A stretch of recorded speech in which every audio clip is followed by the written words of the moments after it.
जय जगन्नाथ। समस्त नाट्य रसिक द क्याच ओडिशार आज संध्यार मंचस्थ होगा जाउथवा नाटक मंथन अपराजय भीष्म को हार्दिक स्वागत करुछि। शुभ संध्या समस्त को। आशा और विश्वास आपण माने फेरिला बेले किछि सुखद अनुभव और अनुभूति सांगरे नहीं फेरिबे। आज जहाँ इतिहास कालिक ताहा पुराण हो जाए। ए सृष्टि रे अनवरत सृजन एवं संहार लगी रही थाए। समय बदले, परिवेश बदले, प्रयोगर कौशल बदले, मात्र परिस्थिति और चरित्र प्राय से ही पुराणा परि होइतांती। प्रकृतिर नियम को मानव बदल पारिबनी। यह समाजर अंध न्यायालय परि नुहे। अवश्य किछि सत् चरित्र को बलि पड़ाकू हुए, कारण से माने अनिच्छा सत्वे से प्रवाह रे रही थांती। आजिर समय रे आविष्कार अछि, मात्र उद्भावन नहीं। कारण जहाँ थिला ताहा ही तो कहीं खोजी बाहर करि परिबो। विज्ञान शास्त्र रू खोजी बाहर करुची, कारण शास्त्र ही समस्त जिनसर आधार। स्रष्टा ए सचराचर आधार। संतुलन ही तांकर मूल उद्देश्य। मनुष्य जेते चतुर हेउना काहींकी, स्रष्टा निकटर समर्पित हेबाकु ही हेबो, नतमस्तक हेबाकु ही हेबो। उदाहरणर अभाव नहीं। सेइथिपई आमे अतीत को पाथेय करी वर्तमान सह ताल देई भविष्यतर निर्माण करवा उचित। आधुनिक हुआ प्रयोग कर, किंतु प्रकृतिर दुरोपजय अक्षमणीय। महाभारत तार ज्वलंत उदाहरण। तथापि तार पुनरावृत्ति घटुची एवं परिणाम मध्य तदनुरूप। ये मूढ़ मनुष्यर परिवर्तन हेउनी हुए तो हेई पारे, किंतु महाभारत सर्वदा जीवंत।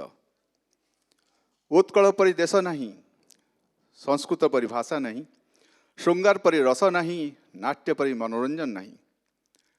नाट्य मंथन अपराजय भीष्म को आपण मानक सम्मुख जीवंत करी तोलिबे प्रियव्रत, जितेंद्र, ऋतुराज एवं नाट्य कर्मशालार प्रतिभावान कलाकार राजदीप, सीमांचल, नलिनी, सुजित, विक्रम, प्रियदर्शी एवं रंजिता। यार संगीत गुरु सुकांत कुमार कुंडू, गुरु विजय कुमार बारिक तथा कुमार सौम्य जोशी द्वारा सजाइथिबा बेले प्रच्छद पटरे संगीत संचालन करिसंती दक्ष कैलाश सेनापति। आलोक व्यवस्था विकास प्रधान एवं आहार्य वेशभूषा मामांक द्वारा संपादित होइछि। त्रिमूर्ति द्वारा मंच सजा, लेखा लिपि तथा दलिल कार्य को सुचारू रूपे नियंत्रण करुचंती प्रतीक्षा, प्रजुक्ति विद्या आदित्य एवं आर्थिक समाधान कर्नेल सविता पंडा। नाट्य अभिकल्पना, रचना एवं निर्देशना चित्तरंजन सतपथी। अनुरोध बहुत होइछि, तथापि आउ थरे मोबाइल रो दुर्व्यवहार निंदनीय निश्चय। एसर आसंतु देखिबा हमर इतिहास मंथन अपराजय भीष्म।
गणौ पुण्यम पार्थन्थान करुणामधिपति विहितान यो जुहवाग्नो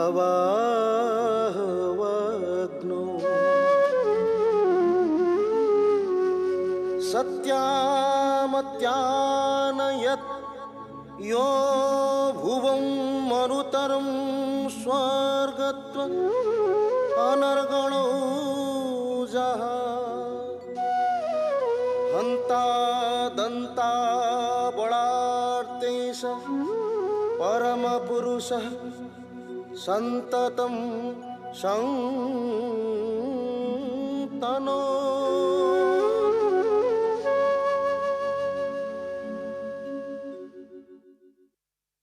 ध्रीं तधिरे नन ध्रीं तधिरे नन ध्रीं तध्रीं ध्रीं ध्रीं ध्रीं तधिरे नन ध्रीं तधिरे नन ध्रीं तध्रीं ध्रीं ध्रीं ध्रीं तधिरे नन ध्रीं तधिरे नन ध्रीं तध्रीं ध्रीं ध्रीं ध्रीं तधिरे नन ध्रीं तधिरे नन ध्रीं तध्रीं ध्रीं ध्रीं ध्रीं तधिरे नन ध्रीं तधिरे नन ध्रीं तध्रीं ध्रीं ध्रीं ध्रीं तधिरे नन ध्रीं तधिरे नन ध्रीं तध्रीं ध्रीं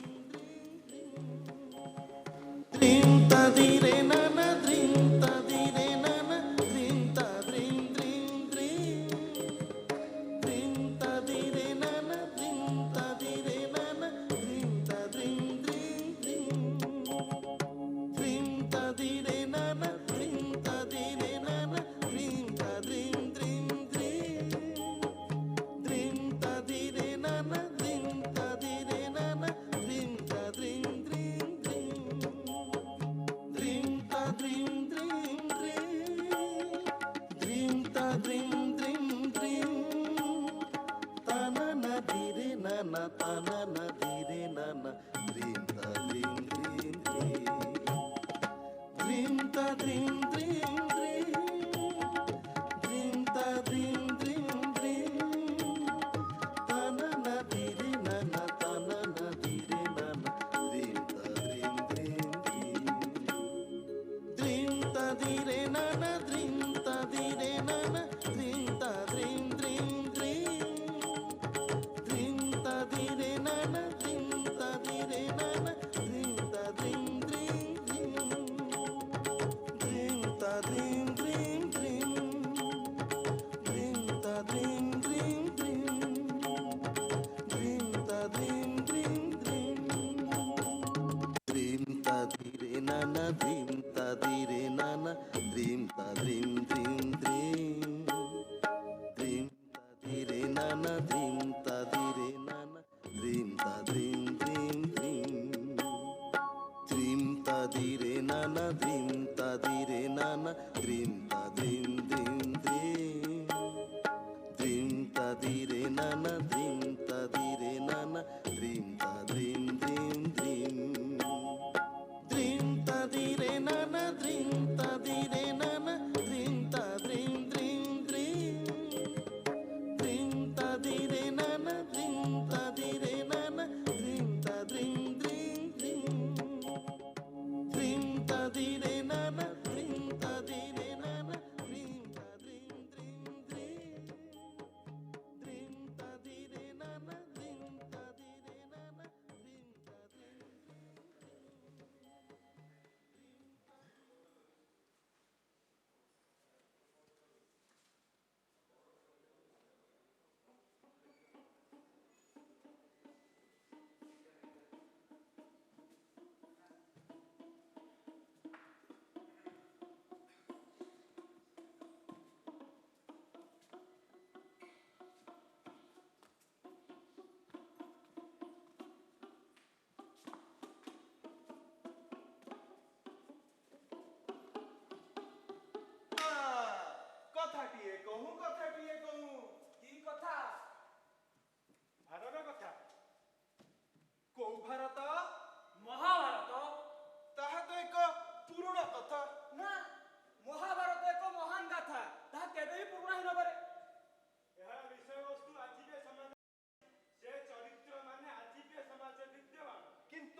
ସେଇଥିପାଇଁ ଆଜି ବି ଆମେ ସେମାନଙ୍କୁ ମନେ ପକାଉ ନାମ ନେଇଥାଉ ଆଜି ବି ସମାଜରେ ସେମାନେ ଭିନ୍ନ ଭିନ୍ନ ବେଶରେ ତାଙ୍କ ଚରିତ୍ରକୁ ଅବଶ୍ୟ ଦେଖାଉଛନ୍ତି ଆମେ ଦେଖୁଛେ ମାତ୍ର ଜାଣିପାରୁନି ନାମ ଅବଶ୍ୟ ନେଉଛେ କିନ୍ତୁ କିନ୍ତୁ ସେଇଥିରେ ପୁଣି କିନ୍ତୁ କେଉଁଠି ରହିଲା ଅସୁବିଧା କ'ଣ? ଆରେ ଆଜିର ସମାଜରେ ମନୁଷ୍ୟମାନେ ଅତ୍ୟନ୍ତ ଜଟିଳ ଓ କୁଟିଳ। ସେତେବେଳେ ମଧ୍ୟ ସେ ଦିବ୍ୟ ପରିବେଶରେ ଅନ୍ୟାୟ ଅନୀତି ଥିଲା। ଆଜି ବିଦ୍ୱାନ ସ୍ୱାଭିମାନୀ ନିରବ ଦ୍ରଷ୍ଟା। ସେଇଥିପାଇଁ ହୁଏତ ସରଳ ସାଧାରଣ ଖଳ ପ୍ରକୃତିର ସେବକ ବାଣ୍ଟିଛି ସେଇଥିପାଇଁ ହୁଏତ ବର୍ତ୍ତମାନ ଦୁର୍ଯ୍ୟୋଧନ ମାନଙ୍କର ସଂଖ୍ୟା ଅଧିକ ଶକୁନି ମାନେ ପୋଷାକଟିର ଚମତ୍କାର ଦେଖାଉଛନ୍ତି ଏବେ ବି ଆମ ସମାଜରେ ଭିନ୍ନ ଭିନ୍ନ ବେଶରେ ନାମରେ ତାଙ୍କ ଚରିତ୍ରକୁ ଅବଶ୍ୟ ଦେଖାଉଛନ୍ତି ଆମେ ଦେଖୁଛେ ମାତ୍ର ଜାଣିପାରୁନେ ନାମ ନେଉଛେ କିନ୍ତୁ ସ୍ୱାଭିମାନୀ ଅପରାଧୀ ସାଜି ଦଣ୍ଡ ଭୋଗୁଛି ଭାଗ୍ୟକୁ ନିନ୍ଦୁଛି। ତୁମେ ମହାଭାରତ ବିଷୟରେ କ'ଣ ଜାଣ? ଜାଣେ ବହୁତ କିଛି ଜାଣେ। ତାହା ହିଁ ତ ଆମେ ଜାଣିବାକୁ ଚାହୁଁଛୁ। କାହିଁକି ମହାଭାରତ? କାହାର ମହାଭାରତ? କେଉଁଥିପାଇଁ ମହାଭାରତ? ହଁ ଆମରି ମହାଭାରତ ଆମରି ପାଇଁ ମହାଭାରତ ଅଧର୍ମ ଉପରେ ଧର୍ମର ଜୟ ପାପ ଉପରେ ପୁଣ୍ୟର ଜୟ ସତ୍ୟର ଜୟ ମହାଭାରତ। ଏହା ଏକ କଳ୍ପନା ଗୋଟେ କପୋଳ କଳ୍ପିତ କାହାଣୀ ଥିଲା ଏକ ନାଟକ ଥିଲା। ନାଟକ ସମାଜର ପ୍ରତିଫଳନ ଯାହା ସମାଜରୁ ହୁଏ ତାହା ସମୟାନୁକ୍ରମେ ନାଟ୍ୟ ମାଧ୍ୟମରେ ଦର୍ଶାଯାଏ ନାଟକ ଅତୀତକୁ ପାଥେୟ କରି ବର୍ତ୍ତମାନ ସତାଳ ଦେଇ ଭବିଷ୍ୟତର ମାର୍ଗଦର୍ଶନ କରାଯାଇଥାଏ ଏ ସଂସାର ଏକ ରଙ୍ଗମଞ୍ଚ ଏଠାରେ ସଦାସର୍ବଦା ନାଟ୍ୟ ଚାଲିଥାଏ। ହେଲେ ମହାଭାରତ ଆମର ଇତିହାସ କିନ୍ତୁ ଆମେ ଜାଣୁ ଯେ ଏହା ପୁରାଣ ଠାକୁର ଘରେ ନାଲି କନାରେ ଗଡ଼ାଇ ରଖାଯାଏ ସମୟ ସମୟରେ ପଢ଼ାଯାଏ ପୂଜା ହୁଏ ଭୋଜିଭାତ ହୁଏ ତାପରେ ପୁଣି ନାଲି କନାରେ ବାନ୍ଧି ରଖି ଦିଆଯାଏ। ସେଇଥିପାଇଁ ଆମର ଜାଣିବା ଉଚିତ ଇତିହାସ ପୁରୁଣା ହେଲେ ତାହାକୁ ପୁରାଣ କୁହାଯାଏ।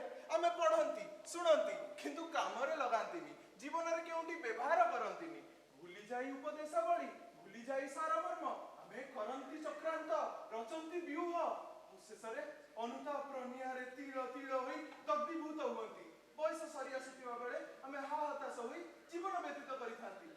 ଆର୍ଯ୍ୟବର୍ତ୍ତର ତାମାନେ ମହାଭାରତ ଘଟିଥିଲା ମାନେ ଏବେ ବି କଣ ସେପରି ଘଟଣା ଘଟୁନି ଏବେ ବି କଣ ସେପରି ଚରିତ୍ର ମାନେ ଦୃଶ୍ୟମାନ ହେଉନାହାନ୍ତି।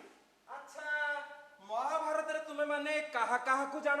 ଅନେକ ଚରିତ୍ରକୁ ଏଇ ଯେମିତି କୁନ୍ତି ଦ୍ରୌପଦୀ ଦୁଃଶାସନ ଯୁଧିଷ୍ଠିର ଅଶ୍ୱତ୍ଥାମା ପଣ୍ଡୁ ଆହୁରି ଅନେକ। ତେବେ ସେମାନେ କ'ଣ ଜଣେ ଜଣେ ଦିବ୍ୟ ଥିଲେ? ଯଦି ସେମାନେ ଜଣେ ଜଣେ ଦିବ୍ୟ ଥିଲେ ତେବେ ଦୁଃଖୀ ହେଉଥିଲେ କାହିଁକି ସେମାନେ ଦ୍ୱନ୍ଦ୍ୱମୟ ଜୀବନଯାପନ କରୁଥିଲେ? ସେମାନେ ତାଙ୍କ କର୍ମଫଳ ଭୋଗ କରି ଦୁଃଖୀ ବା ସୁଖୀ ହେଉଥିଲେ। ଆଜି ବି କ'ଣ ଆମେ ସେଇ କର୍ମ ଓ କର୍ମଫଳକୁ ବିଶ୍ୱାସ କରୁଛେ? ଅଶ୍ୱତ୍ଥାମା ଆଜି ବି ଜୀବିତ କିନ୍ତୁ ତା ପାଇଁ ବଞ୍ଚିବା ଅତ୍ୟନ୍ତ କଷ୍ଟକର। ଆଜି ବି ସମାଜରେ କି କୋଉ ସମୟରେ ଶକୁନି ତା ପୋଷାକଟିର ଚମତ୍କାର ଦେଖାଉଛି। ଦୁର୍ଯ୍ୟୋଧନ ମାନେ ଆଜି ବି ଗର୍ବରେ ଚାଲୁଛନ୍ତି ଅଭିମନ୍ୟୁ ମାନେ ପ୍ରତ୍ୟେକ ମୁହୂର୍ତ୍ତରେ ଚକ୍ରବ୍ୟୁହର ଶିକାର ହେଉଛନ୍ତି। କର୍ଣ୍ଣକୁ ଅଧର୍ମର ସାଥୀ ହେବାକୁ ପଡୁଛି। କୃପାଚାର୍ଯ୍ୟ ଦ୍ରୋଣାଚାର୍ଯ୍ୟ ମାନେ ପ୍ରତିଶୋଧ ପରାୟଣ ହେଉଛନ୍ତି। ତା ବୋଲି କ'ଣ ଏଇ ଏକବିଂଶ ଶତାବ୍ଦୀର ସେଇ ପୁରୁଣା ରୀତିରିବାଜ ବା ଶୈଳୀରେ ଚାଲିବା ପଥର ଖୋଲରେ ଶିକାର କରି ଖାଇବା? ପ୍ରକୃତିର କିଛି ନିୟମ ଅଛି ଯାହା ସର୍ବଦା କରଣୀୟ। ଆମ ମୁନି ଋଷି ମାନେ ବେଦ ପୁରାଣରେ ଯାହା ବର୍ଣ୍ଣନା କରିଛନ୍ତି ତାହା କେବଳ ଗୋଟେ ସମୟ କାଳ ପାଇଁ ନଥିଲା ବରଂ କାଳେ କାଳେ ତା ଆବଶ୍ୟକ ରହିଛି ଏବଂ ରହିବ। ଓ ମୁନି ଋଷି କଥା। ତେବେ ଭୀଷ୍ମ ଦ୍ରୋଣ ଅର୍ଜୁନ କୃଷ୍ଣ ଦୁର୍ଯ୍ୟୋଧନ ଏମାନଙ୍କ କଥା ଶୁଣି କ'ଣ ଲାଭ? ସେମାନଙ୍କ ଅନୁଭବ ଓ ଅନୁଭୂତି ଆମ ମାର୍ଗଦର୍ଶନ କରିଥାଏ। ମାତ୍ର ଅତୀତକୁ ନେଇ ବର୍ତ୍ତମାନ ଓ ଭବିଷ୍ୟତ। ନା ନା ନା ମୁଁ ଆଉ ଶୁଣିପାରିବିନି ଏସବୁ କଥା ଭାବିଲେ ମୋ ଆଖି ଆଗରେ ଜଳ ଜଳ ହୋଇ ନାଚି ଉଠୁଛି ମୁଁ ଆଉ ସହିପାରୁନାହିଁ। କ'ଣ? ପିତାମହ ଭୀଷ୍ମ ଓ ତାଙ୍କର ଶେଷ ଦିନ ଗୁଡ଼ିକ ମନ୍ଥନ ଆତ୍ମମନ୍ଥନ ଦୟନୀୟ ଅବସ୍ଥା ଅସହାୟ ଭାବ କ'ଣ ଦେଖାଯାଉଛି ଶୁଣାଯାଉଛି? ଆଚ୍ଛା କ'ଣ ଦେଖାଯାଉଛି କ'ଣ ଶୁଣାଯାଉଛି? କେଉଁଠି ଦେଖାଯାଉଛି ଆମକୁ ବି ଟିକେ ଦେଖେଇ ଦିଅ। କ'ଣ ଶୁଣାଯାଉଛି ଆମକୁ ବି ଟିକେ ଶୁଣେଇ ଦିଅ। ସେଥିଲାଗି ଆପଣମାନଙ୍କୁ ମୋ ସହିତ ଯିବାକୁ ହେବ। କୋଉଠିକି? ସେଇଠିକି ସେହି ସମୟକୁ ସେହି ସ୍ଥାନକୁ ଯିବ ମୋ ସାଙ୍ଗରେ ଆସ ସମୟ ସ୍ରୋତର ବିପରୀତ ଦିଗରେ ଚାଲ ଆହୁରି ଶୀଘ୍ର। ହଁ ଆମେ ସମୟକୁ ପଛକୁ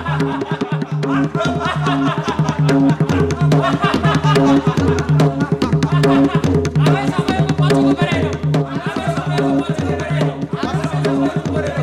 ଆମେ ସମୟକୁ ପଛକୁ ଫେରାଇଲୁ।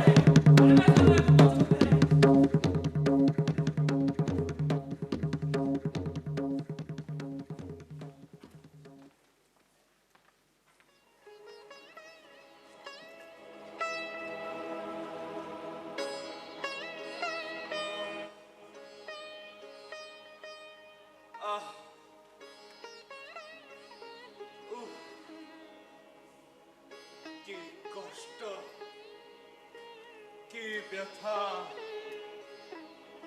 অসহনীয় কষ্ট। হে কেশব, মাধব, এ কিপরি পীড়া, মৃত্যুবত পীড়া।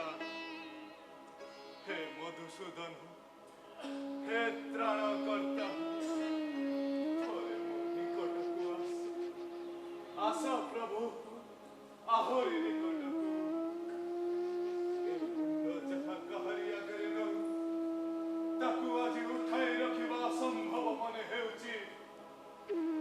ତାହା ସମ୍ପୂର୍ଣ୍ଣ ହୋଇଯିବା ଆଗରୁ ତୁମ ପଦ୍ମ ପାଦ ତଳେ ଆଶ୍ରୟ ଦିଅ ପ୍ରଭୁ, ଆଶ୍ରୟ ଦିଅ।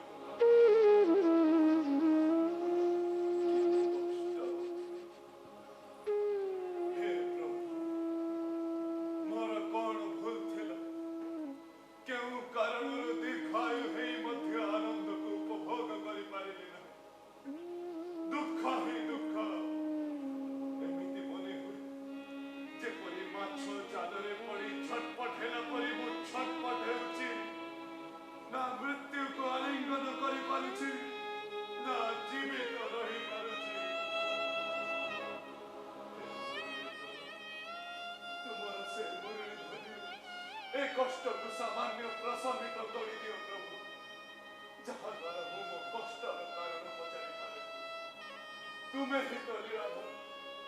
ତେବେ କୁହ କେଶବ, କାହିଁକି ଆମକୁ ପେଶି ହେବାକୁ ପଡୁଛି?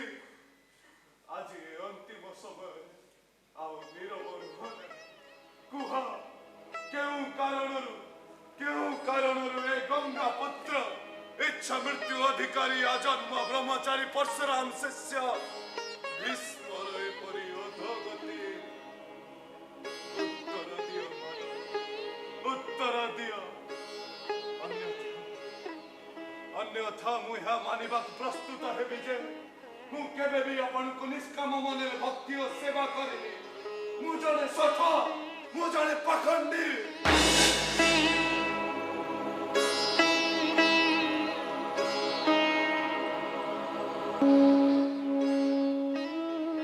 କ୍ଷତ୍ରିୟର ଅସ୍ତ୍ର ଠାରୁ ବି ଆହୁରି ଶ୍ରାଣିତ ହୋଇଥାଏ ତାର ସତ୍ୟ ବଚନ। ଅସ୍ତ୍ର ଚଳାଇବାରେ ସେ ଯେପରି କୁଣ୍ଠା ପ୍ରକାଶ କରେ ନାହିଁ, ଠିକ୍ ସେହିପରି ସତ୍ୟ ବଚନ ପାଳିବାରେ ମଧ୍ୟ କୁଣ୍ଠିତ ହୋଇନଥାଏ। କାରଣ କ୍ଷତ୍ରିୟର ସତ୍ୟ ବଚନ କେବଳ ସାମାନ୍ୟ ସତ୍ୟ ନୁହେଁ, ବରଂ ଏହା ଏକ ଦୃଢ଼ ପ୍ରତିଜ୍ଞା। ଆଉ ଯେକୌଣସି ପରିସ୍ଥିତିରେ ମଧ୍ୟ ତାର ମର୍ଯ୍ୟାଦା ରଖିବା ପାଇଁ ସେ କଠୋରରୁ କଠୋର ପଦକ୍ଷେପ ନେଇଥାଏ। ଜନ୍ମରୁ ମୃତ୍ୟୁ ଯାଏ ମନୁଷ୍ୟକୁ ଅନେକ ବାଧା ବିଘ୍ନ ଦେଇ ଗତି କରିବାକୁ ପଡେ।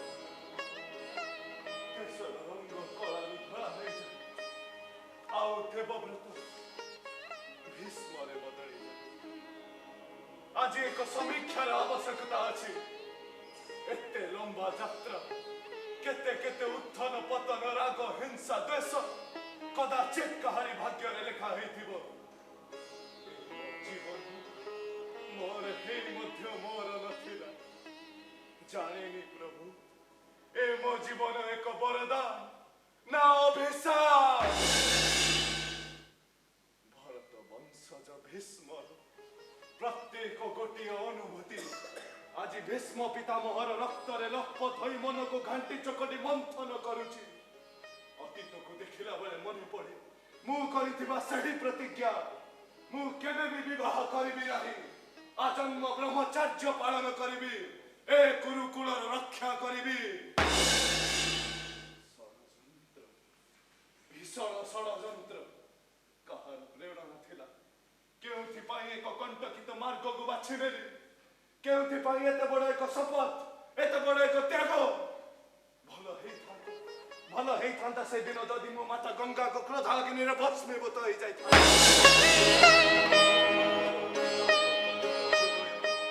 ଏବଂ ଦୃଢ଼ତା ପାଇଁ ମତେ ଜୀବଦାନ ମିଳିଗଲା। କିନ୍ତୁ ଏହା ଏପରି ଏକ ଜୀବନ ଯାହାକୁ କେବେ ବି ଆନନ୍ଦ ପ୍ରାପ୍ତ ହୋଇନି।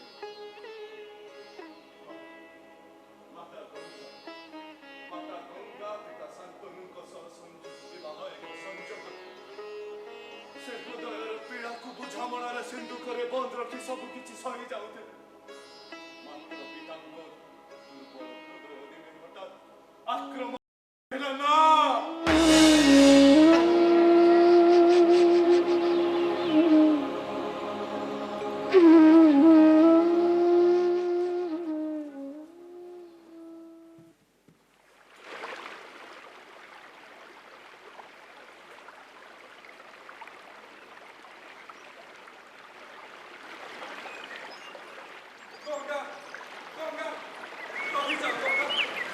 ଶୁଣ ଗଙ୍ଗା, ଗଙ୍ଗା ନା ଗଙ୍ଗା ନା, ଏପରି କରନି ଗଙ୍ଗା, ଏହା ତୁମକୁ ଶୋଭା ଦେଇନି। ଆମର ସତ ଥିଲା। ହଁ ସତ ଥିଲା, କିନ୍ତୁ ତୁମେ ଜଣେ ମା ହୋଇ ଏପରି କରିବାଟା କେତେ ଦୂର ଉଚିତ? ଶାନ୍ତ ହୁଅ ଗଙ୍ଗା, ମୋ କଥାକୁ ଧୀର ମନରେ ବୁଝିବାକୁ ଚେଷ୍ଟା କର। ସତ କଥା କଣ ପୁଣି ମନେ ପକାଇ ଦେବାକୁ ପଡ଼ିବ? ମୋର ସବୁ କିଛି ମନେ ଅଛି ଗଙ୍ଗା, କିନ୍ତୁ ମୁଁ ସ୍ୱପ୍ନରେ ମଧ୍ୟ ଭାବିନଥିଲି ତୁମେ ଏପରି। ସେଇଟା କଣ ମୋର ଭୁଲ? ମୋ ପ୍ରବାହକୁ କଣ କେହି କେବେ ଅଟକାଇ ପାରିଛନ୍ତି ନା ପାରିବେ? ହେଲେ ଗଙ୍ଗା, ଏ ବାପର ହୃଦୟ ଆଜି ସମ୍ଭାଳି ହଉନି। ତୁମେ ଜଣେ ମା ହୋଇ କିପରି, କାହିଁକି? ସତ ଭୁଲିଗଲେ ବୋଧେ ମହାରାଜ ଶାନ୍ତନୁ। ମୋତେ କୌଣସି ପ୍ରଶ୍ନ ପଚାରିବେ ନାହିଁ, ମୋ କାର୍ଯ୍ୟରେ ବାଧା ସୃଷ୍ଟି କରିବେନି। ତାହା ତ କରିନି ଏ ଯାବତ୍, କିନ୍ତୁ ଆଜି କାହିଁକି ହୃଦୟ ଭିତରେ ଏକ ଝଡ଼ ସୃଷ୍ଟି ହେଉଛି, ମନ ବିଦ୍ରୋହ କରି ଉଠୁଛି। ଝଡ଼ ବାତ୍ୟା ପରେ ବର୍ଷା ହୋଇଥାଏ, ଜଳର କ୍ଷିପ୍ରତା ଆହୁରି ବେଗବାନ ହୋଇଥାଏ। ଜ୍ଞାତ ଅଛି ତ? ତଥାପି ଥରେ ଭାବି ଦେଖ ଗଙ୍ଗା, ଏହା ତୁମର ଅଷ୍ଟମ ଗର୍ଭ, ଆମର ଅଷ୍ଟମ ସନ୍ତାନ। 7ଟି ସନ୍ତାନକୁ ତୁମେ ଜଳ ସମାଧି ଦେଇସାରିଛ, ତାକୁ କିନ୍ତୁ ତୁମେ ଜଣେ ମା, ଜନନୀ। କିନ୍ତୁ ମୁଁ ଚିରଶ୍ରୋତା, ମୋର କେବେ ବି ସ୍ଥିରତା ନଥାଏ। ମୁଁ ସଦା ସର୍ବଦା ଚଞ୍ଚଳ, ମୋର କରାଳ ରୂପ ମଧ୍ୟ ରହିଛି। ମୁଁ ତୁମଠାରୁ ଯେତିକି ଆନନ୍ଦ ପାଇଛି, ତାଠାରୁ ଅଧିକ କଷ୍ଟ ପାଇସାରିଲିଣି। ସେଥିପାଇଁ ରାଜା ଆପଣ ମୋତେ ଦୋଷାରୋପ କରିପାରିବେ ନାହିଁ। ମୁଁ ସେବେ ବି ଆପଣଙ୍କୁ ସତର୍କ କରାଇ ଦେଇଥିଲି, ଚିରଶ୍ରୋତା ପ୍ଲାବିନୀକୁ ବନ୍ଧା ଯାଇ ନପାରେ। ମାତ୍ର ଆପଣ ନିଜେ ସତ୍ୟ ପ୍ରସ୍ତୁତ କଲେ, ଆଉ ଶେଷରେ ସେ ସତ୍ୟ ଆପଣଙ୍କୁ ହିଁ ମାନିବାକୁ ପଡ଼ିବ। ଏଥିରେ ଅସଙ୍ଗତ ଦେଖାଯାଉଛି କେଉଁଠି? ସେଇ ସବୁ ସର୍ତ୍ତ ମୁଁ କରିଥିଲି, ମୁଁ ଶପଥ କରିଥିଲି, ମୁଁ ସତ୍ୟ କରିଥିଲି। ମାତ୍ର କେଉଁଠି ନା କେଉଁଠି ଭାବିଥିଲି ଜଣେ ନାରୀ ଏତେ କଠୋର ରହିବନି, ସମୟକ୍ରମେ ନିଶ୍ଚୟ ପରିବର୍ତ୍ତିତ ହୋଇଯିବ। ହେଲେ ଜାଣିନଥିଲି ଯେ ମୁଁ ଗୋଟେ ବିଷଧରକୁ କ୍ଷୀର ଦେଇ ପାଳୁଛି। ରାଜନ, ଆପଣ ନାରୀର ସୌନ୍ଦର୍ଯ୍ୟ ଦେଖିଛନ୍ତି, ମାତ୍ର ତାର ଗୋଟେ ପ୍ରଳୟଙ୍କରୀ କରାଳ ରୂପ ମଧ୍ୟ ରହିଛି। ସେ ବିଷୟରେ ଆପଣ କେବେ ଭାବି ନଥିବେ ବୋଧେ? ଶୁଣିଥିଲି, ହେଲେ ଏତେ ବିଭତ୍ସ ହେଇପାରେ କେବେ କଳ୍ପନା କରିନଥିଲି। ନାଇଁ, ଯିଏ ସୃଷ୍ଟି ଏବଂ ବିନାଶ ଉଭୟ କରିପାରେ, ଉଭୟ କାର୍ଯ୍ୟରେ ସେ ସିଦ୍ଧହସ୍ତା। କିନ୍ତୁ ମୁଁ ତ କେବଳ ବିନାଶ ଉପଲବ୍ଧି କରିଛି। ସେଥିପାଇଁ ମୁଁ ଆପଣଙ୍କୁ ବିବାହ ପୂର୍ବରୁ ଚେତାବନୀ ଦେଇଥିଲି। ଆଉ ମୁଁ ତାକୁ ସର୍ତ୍ତ ସହ ସ୍ୱୀକାର କରିନେଲି। ଆପଣ ତମଣ୍ଡ ହୋଇ ସତ୍ୟ ସ୍ୱୀକାର କରିଥିଲେ। ଆଜି ସେଥିପାଇଁ ଅନୁତାପ କରୁଛି। ଅନୁତାପ କରନ୍ତୁ, ମାତ୍ର ମୋ କାର୍ଯ୍ୟରେ ବାଧା ସୃଷ୍ଟି କରନ୍ତୁ ନାହିଁ। ମୋ ହୃଦୟ ବିଦୀର୍ଣ୍ଣ ହେଇଯାଉଛି, ମୁଁ ଆଉ ସହି ପାରୁନି। ମୁଁ ତୁମ ପତି, ଦେବତା, ଜଣେ କ୍ଷତ୍ରିୟ ସବିନୟ ଅନୁରୋଧ କରୁଛି, ତୁମେ ଏ ମାର୍ଗରୁ କ୍ଷାନ୍ତ ହୁଅ, ପରିତ୍ୟାଗ କର ଏ ମାର୍ଗ, ଶାନ୍ତିରେ ରହିବା। କେଉଁ ଦ୍ରବ୍ୟର ଅଭାବ ଏଠାରେ। କିନ୍ତୁ ମୁଁ ଯେ ଚଞ୍ଚଳା, ସ୍ଥିର ରହିବା ଅଟକି ଯିବା ଅସମ୍ଭବ। କିନ୍ତୁ ଏ କାର୍ଯ୍ୟରୁ କ୍ଷାନ୍ତ ହୁଅ, ନିବୃତ ହୁଅ। 7ଟି ପୁତ୍ରର ମୁଁ ବିନାଶ ଦେଖି ସାରିଛି, ମାତ୍ର ଆଉ ନୁହେଁ, ଆଉ ନୁହେଁ। ରାଜନ, ଆପଣ ମୋ କାର୍ଯ୍ୟରେ ବାଧା ସୃଷ୍ଟି କରନ୍ତୁ ନାହିଁ। ଅନ୍ୟଥା ପରିଣାମ କଣ ହେବ ଆପଣ ଜାଣନ୍ତି। ଆଜି ପର୍ଯ୍ୟନ୍ତ ଯାହା ସବୁ ଆପଣ ଦେଖିଛନ୍ତି, ତାହା ସବୁ ମୋର ସାଧାରଣ ରୂପ ମାତ୍ର ଥିଲା। ମୋ ଉଗ୍ର ରୂପ ଆପଣ ଦେଖି ନାହାନ୍ତି। ଯେତେବେଳେ ଗଙ୍ଗାରେ ବନ୍ୟା ଆସେ, ଗଙ୍ଗା 2 କୂଳ ଲଙ୍ଘିଯାଏ। ମାନେ ନା ବଣ, ପାହାଡ଼, ପର୍ବତ, ସଭ୍ୟ ଅସଭ୍ୟ ବୁଝେ ନା। ଜାତି କୁଳ ଗୋତ୍ର ସବୁ କିଛି ତର ଗର୍ଭରେ ସେ ଲୀନ କରିଦେଇଥାଏ। ତାକୁ ବାଧା ଦେବା ଏକ ଦୃଷ୍ଟତା, ପରୋକ୍ଷରେ ନିଜର ଧ୍ୱଂସକୁ ଆବାହନ କରିବା। ତାର ଅବରୋଧ କେବଳ କଷ୍ଟସାଧ୍ୟ ନୁହେଁ, ବରଂ ଅସମ୍ଭବ। ଗଙ୍ଗୀ! ରାଜନ!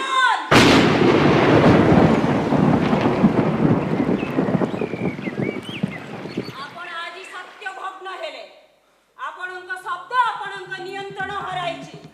ଅତଏବ ମୋର ପ୍ରସ୍ଥାନର ସମୟ ଆସିଯାଇଛି। ଏବେ ମୁଁ ମୁକ୍ତ, ମୁକ୍ତ, ମୁଁ ଗଙ୍ଗା! ମୁକ୍ତ।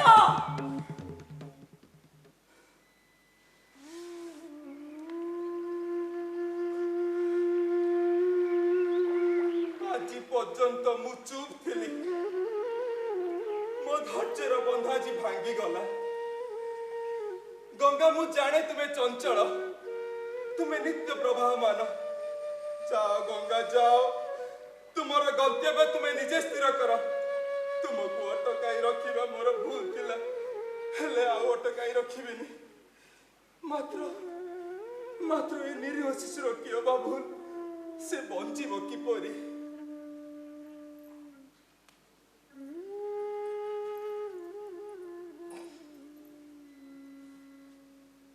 ତା ନିଜ ଇଚ୍ଛାରେ ତାର ମୃତ୍ୟୁ ହେବ।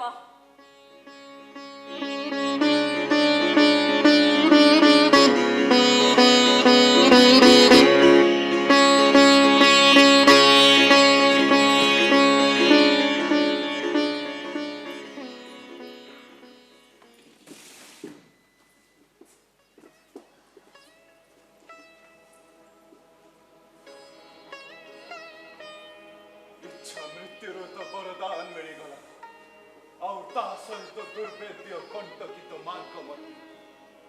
କାରଣ ପିତା ଶାନ୍ତନୁଙ୍କ ପୁନଃ ପ୍ରେମ ସମ୍ପର୍କ ଗଢ଼ି ଉଠିଥିଲା ଯୋଜନା ଗନ୍ଧ, ଯାହାଙ୍କ ପୂର୍ବ ପରିଚୟ ମତ୍ସ୍ୟଗନ୍ଧ ନାମରେ। ମୁନି ପରାଶରଙ୍କ ଆଶୀର୍ବାଦ ତାଙ୍କୁ ମତ୍ସ୍ୟଗନ୍ଧରୁ ଯୋଜନା ଗନ୍ଧ ବନାଏ, ଆଉ ତାପରେ ସେ ସତ୍ୟବତୀ ନାମରେ ନାମିତ। ଯୋଜନା ଗନ୍ଧା ପିତା ଶାନ୍ତନୁକୁ ସର୍ତ୍ତମୂଳକ ବିବାହ କରିବାରେ ସହମତି ପ୍ରଦାନ କରିଥିଲେ, ଆଉ ତାହା ଥିଲା କେବଳ ତାଙ୍କରି ଉଦରରୁ ଜନ୍ମିତ ଶିଶୁମାନେ କୁରୁବଂଶର ଉତ୍ତରାଧିକାରୀ ହେବେ।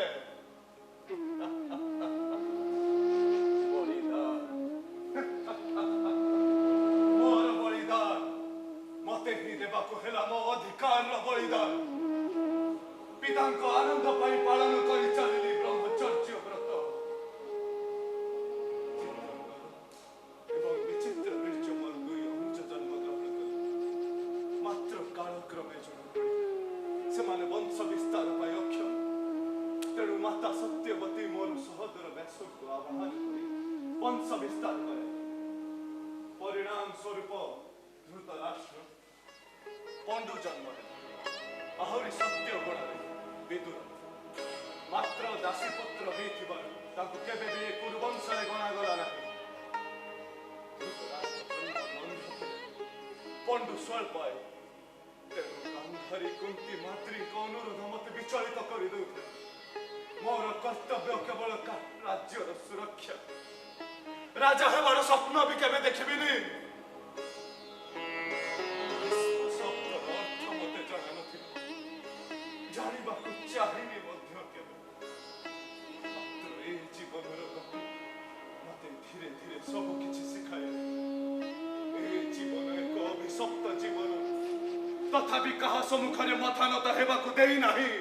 ଏ କ୍ଷତ୍ରିୟ କୁଳ ବିନାଶକ ପରଶୁରାମ ଶିଷ୍ୟ। ହଁ ହଁ, ମୁଁ ପରଶୁରାମ ଶିଷ୍ୟ।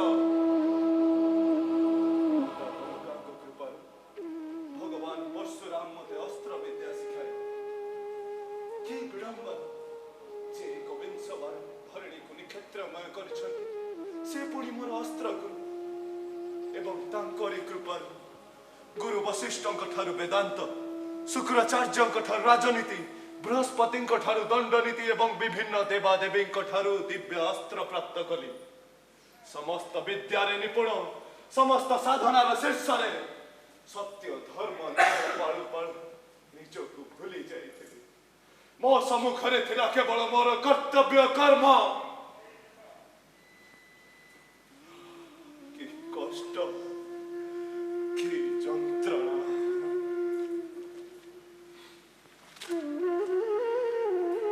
ଆରମ୍ଭ କେଉଁଠୁ କରିବି ମାଧବ? ମୋର ଏ ଯନ୍ତ୍ରଣାମୟ ଜୀବନ ମୋ ଏବଂ ଆପଣଙ୍କ ବ୍ୟତୀତ ଆଉ କିଏ ଜାଣେ? ତଥାପି ସେ ସମସ୍ତ ପରିସ୍ଥିତିକୁ ଗୋଟି ଗୋଟି କରି ଆପଣଙ୍କ ସମ୍ମୁଖରେ ଉପସ୍ଥାପନ କରିବି, ଯାହାଦ୍ୱାରା ଆପଣଙ୍କୁ ନିର୍ଣ୍ଣୟ ନେବାରେ ସୁଗମ୍ୟ ହେବ। ସତ୍ୟ ଧର୍ମ ନ୍ୟାୟର ଅଢୁଆଳରେ ଅସଜଡ଼ା ପରିସ୍ଥିତିକୁ ସଜାଡୁ ସଜାଡୁ ମୁଁ ନିଜେ ହିଁ ମୋର ମୃତ୍ୟୁ ଭେଦ ରଚିଗଲି। ଉଠାଇ ଆଣିଥିଲି କାଶୀ ରାଜ୍ୟର 3 ରାଜକନ୍ୟା ଅମ୍ବା, ଅମ୍ବିକା ତଥା ଅମ୍ବାଲିକାକୁ। ଅପରାଧ କରିଥିଲା କାଶୀ ରାଜା ହସ୍ତିନାପୁରକୁ ଆମନ୍ତ୍ରଣ ନ କରି। ଅମ୍ବିକା ତଥା ଅମ୍ବାଲିକା ମୋର 2 ଅନୁଜଙ୍କୁ ବିବାହ କରିଥିଲେ। ମାତ୍ର ଦାମ୍ଭିକା ଅମ୍ବା ନିଜର ଇଚ୍ଛା ଓ ପ୍ରେମ ପ୍ରକଟ କରିବାରେ ସାମାନ୍ୟ ବି କୁଣ୍ଠା ପ୍ରକାଶ କଲେ ନାହିଁ। ତେଣୁ ସସମ୍ମାନେ ମୁଁ ତାଙ୍କୁ ରାଜା ଶଲ୍ୟଙ୍କୁ ସମର୍ପି ଦେଇ ଆସିଲି।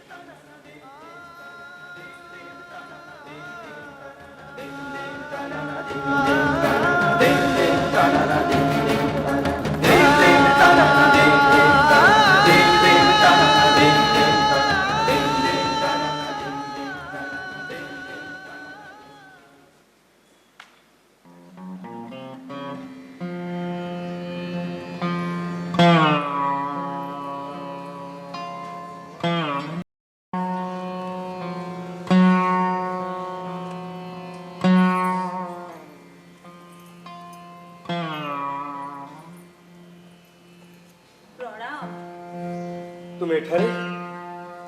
ରାଜା ସାଲୁ ଆମକୁ ଗ୍ରହଣ କରିବାକୁ ମନା କରିଦେଲେ। ହଁ ତ ବର୍ତ୍ତମାନ ଆମକୁ ଆଉ କେହି ବିବାହ କରିବେ ନାହିଁ। ଆଚ୍ଛା, ତେଣୁ ମୁଁ ଭାବିଛି ଆପଣଙ୍କ ବ୍ୟତୀତ ଆଉ କାହାକୁ ବିବାହ କରିବି ନାହିଁ। ତମେ ଜାଣ ବିବାହ ନ କରିବା ପାଇଁ ମୁଁ ପ୍ରତିଜ୍ଞା କରିଛି। ବର୍ତ୍ତମାନ ମୋର ଅବସ୍ଥା କ'ଣ ହେବ? ମୋର ଭବିଷ୍ୟତ କ'ଣ? ତୁମେ ସ୍ୱାଧୀନ ସ୍ୱତନ୍ତ୍ର, ତାହା ତୁମେ ବିଚାର କର। ଆପଣଙ୍କ ଦୁଇ ସହୋଦରଙ୍କୁ ମୋର ଦୁଇ ଭଗ୍ନୀ ବିବାହ କଲେ। ମୁଁ କାହାକୁ ବିବାହ କରିବି? ବର୍ତ୍ତମାନ ବାପ ଘର ମୋ ପାଇଁ ମନା। ଯେ ମୋତେ ଚାହୁଁଥିଲେ ସେ ମୋତେ ଆଉ ଗ୍ରହଣ କରିବେନି। ଆପଣ ନ୍ୟାୟବନ୍ତ, ଆପଣ ବିଚାର କରନ୍ତୁ। ଆପଣ ସତ୍ୟ ରକ୍ଷା କରିବେ ନା ଜଣେ କୁମାରୀକୁ ବିବାହ ହୋଇ ତାର ମର୍ଯ୍ୟାଦା ରକ୍ଷା କରିବେ? ମୁଁ ବିବଶ। ଜଣେ ବୀରକୁ ଏପରି କାର୍ଯ୍ୟ ଶୋଭା ପାଏନି। ମୁଁ ସତ୍ୟ କରିଛି। ତେବେ କେଉଁ ନ୍ୟାୟ ବଳରେ ତିନି ଅବିବାହିତା ଅବଳାଙ୍କୁ ଜୋର କରି ସ୍ୱୟଂବର ସଭାରୁ ଉଠାଇ ଆଣିଥିଲେ? କ୍ଷତ୍ରିୟ ତାର ବାହୁବଳେ ଦିଗ୍ବିଜୟ କରିଥାଏ, କାହାରି ଭରସାରେ ନୁହଁ। ଆଉ କ୍ଷତ୍ରିୟ ଯଦି ପାଣି ଧରିଥାଏ ତାହା ପାଣି ଗ୍ରହଣ ବୋଲି ଗ୍ରହଣୀୟ। ସେ ନାରୀ ସେବେଠାରୁ ତାର ହୋଇଯାଇଥାଏ। ନା, ତା ହୋଇ ନପାରେ।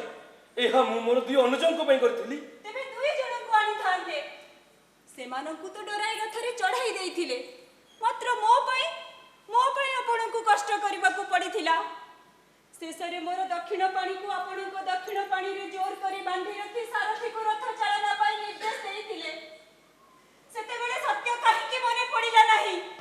ସେତେବେଳେ କାହିଁକି ବିଚାର କଲେନି? ଜଣେ କୁମାରୀର ପାଣି ଧରିବା ଅପରାଧ କି ନୁହେଁ? ତାର ଶାସ୍ତି କ'ଣ? ତୁମେ ମୋ କ୍ରୋଧାଗ୍ନିରେ ଘୃତରେ ଆହୁତି ହୁଅନି ଅମ୍ବା। ନା, ବରଂ ସେ ଅଗ୍ନିର ଘୃତ ସହିତ ମୁଁ ସମିଧ ହେବାକୁ ଚାହେଁ। ମୋତେ ବିବାହ କର, ନତବା ମୋତେ ମୃତ୍ୟୁ ଦିଅ। ମୁଁ ନେହୁରା ହେଉଛି, ମୋ ସାନକୁ ହମାନି ନିଅ।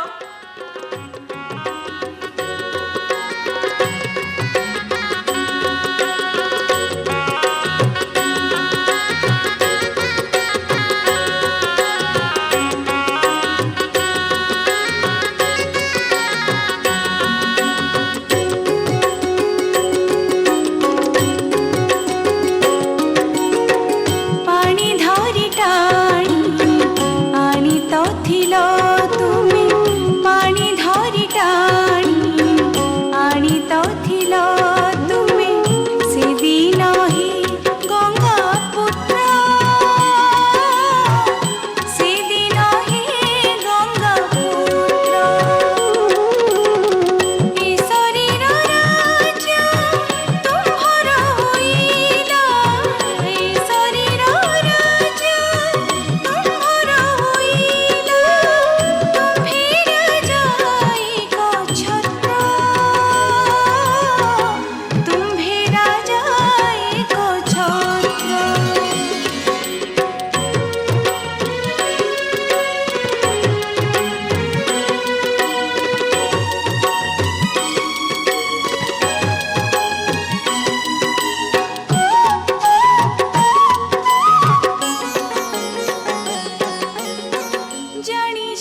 ପରିଣାମର ଭୟ ମତେ ଥରେ ପୃଷ୍ଠଭାଗକୁ ଫେରି ଦେଖ ଏବେ କୁହ ଏମାନଙ୍କ ଭୟ ଆଉ କାହାକୁ ଦେଖେଇବେ କାଶୀ ରାଜକୁମାରୀ ଏଇ ଦେଖ ଏମାନଙ୍କ ଅବସ୍ଥା ମୁଁ କଣ କରୁଛି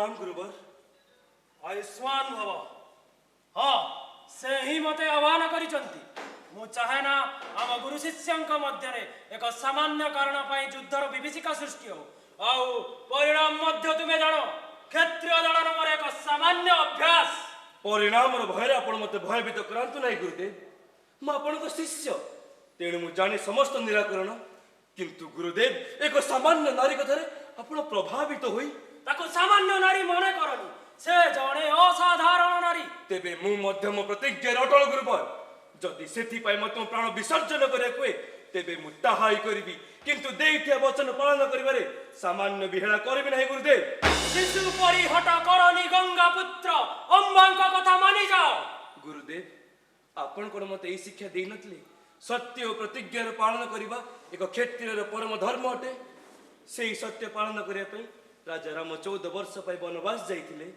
से परिस्थिति अलग थिला परिस्थिति जहाँ भी हो गुरुदेव सत्य सत्य होता है और प्रतिज्ञा प्रतिज्ञा होता है तेरे वो शास्त्र ही तुमको उच्च शिक्षा देबो स्वीकार गुरुवर आपण भी आज कहिबे आपण शिक्षार मान केते उच्च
गायत्री सावित्री आपणक आयुध्य एवं स्वयं पवन दे आपणक सारथी आपणक सहतकरा असंभव हे मधुसूदन से दिन कहीं मते वीर गति प्रदान कले ना କେଉଁ କାରଣରୁ ମୋତେ ବଞ୍ଚାଇ ରଖିଲେ। ସେଦିନ ଯଦି ଆପଣ ମୋ ଉପରେ କୃପା କରିଦେଇଥାନ୍ତେ, ତେବେ ମୋ ସମ୍ମୁଖରେ ଏମିତି ସର୍ବନାଶ କରି ତିଳ ତିଳ ହୋଇ ମରୁନଥାନ୍ତି। ଧର୍ମ ମୋର ମୂଳ ମନ୍ତ୍ର, ତ୍ୟାଗ ମୋର ଯୋଗ୍ୟ ଥିବା ବେଳେ ମୁଁ କିପରି ଧର୍ମୀ ହେଇଗଲି ପ୍ରଭୁ। ସତ୍ୟର ରକ୍ଷା କରୁ କରୁ କେମିତି ଧର୍ମରୁ ଦୂରେଇ ଗଲି, କେମିତି।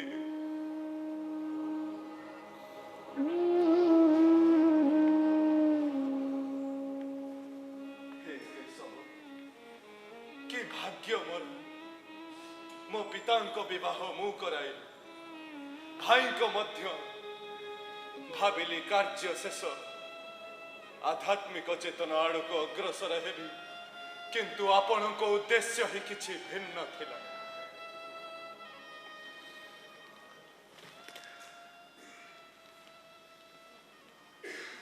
ଧୃତରାଷ୍ଟ୍ର ଅନ୍ଧ ଥିବାରୁ ପଣ୍ଡୁ ରାଜ୍ୟର ଶାସନ ଭାର ଗ୍ରହଣ କଲେ। ଧୃତରାଷ୍ଟ୍ର ଗାନ୍ଧାର ରାଜକନ୍ୟା ଗାନ୍ଧାରୀଙ୍କୁ ବିବାହ କରିଥିଲେ। କୁନ୍ତୀ, ମାଦ୍ରୀ, ପଣ୍ଡୁଙ୍କ ଦୁଇ ପତ୍ନୀ ଯୁଧିଷ୍ଠିର, ଅର୍ଜୁନ, ଭୀମ ଦେବଂଶରେ ଜନ୍ମ ଗ୍ରହଣ କଲେ। ନକୁଳ, ସହଦେବ ମାଦ୍ରୀଙ୍କ ଦୁଇ ପୁତ୍ର। ଗାନ୍ଧାରୀ ମଧ୍ୟ ଶତପୁତ୍ରଙ୍କ ଜନନୀ ହେଲେ। ମାତ୍ର ସେ ପର୍ଯ୍ୟନ୍ତ ଏ କୁରୁବଂଶର ଜ୍ୟେଷ୍ଠ ଯୁଧିଷ୍ଠିର ଜନ୍ମ ଗ୍ରହଣ କରିସାରିଥିଲେ। ଅସହନୀୟ ବୋଧ ହୋଇଥିଲା ଧୃତରାଷ୍ଟ୍ରକୁ। ଶକ୍ତ ଧକ୍କା ଲାଗିଥିଲା ତାର ଏ ସଂକୀର୍ଣ୍ଣ ରାଜ୍ୟ ଲୋଭ ଉପରେ। ଧୃତରାଷ୍ଟ୍ର ଆଗରୁ ଅନ୍ଧ ଥିଲା ସତ, ମାତ୍ର ଏ ଶତପୁତ୍ରଙ୍କ ମୋହ ତାକୁ ଅନ୍ଧ କାଲ ସହିତ ବୁଦ୍ଧିଭ୍ରଷ୍ଟ କରାଇଦେଲା। ସମସ୍ତ ପୌତ୍ରଙ୍କର ଶିକ୍ଷା ଦୀକ୍ଷା ଗୁରୁ ଦ୍ରୋଣ ଏବଂ କୃପଙ୍କ ପରି ମହାନ ଗୁରୁଙ୍କ ଦ୍ୱାରା ସମ୍ପାଦିତ କଲେ। ସଂସ୍କାରୀ ହୁଅନ୍ତୁ, ଧର୍ମ ମାର୍ଗରେ ଚାଲନ୍ତୁ, ଏହା ହିଁ ତ ଥିଲା ମୋର ଇଚ୍ଛା। କିନ୍ତୁ କେଉଁଠୁ ଆସିଲା ଏ କୌରବ ମାନଙ୍କ ମନରେ ପାଣ୍ଡବ ମାନଙ୍କ ପ୍ରତି ତୀବ୍ର ଘୃଣା, ବିଦ୍ୱେଷ ଭାବ।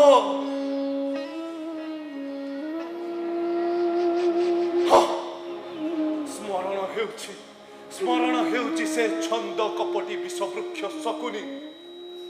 ଶକୁନି ଅତ୍ୟନ୍ତ ଚତୁର ଥିଲା।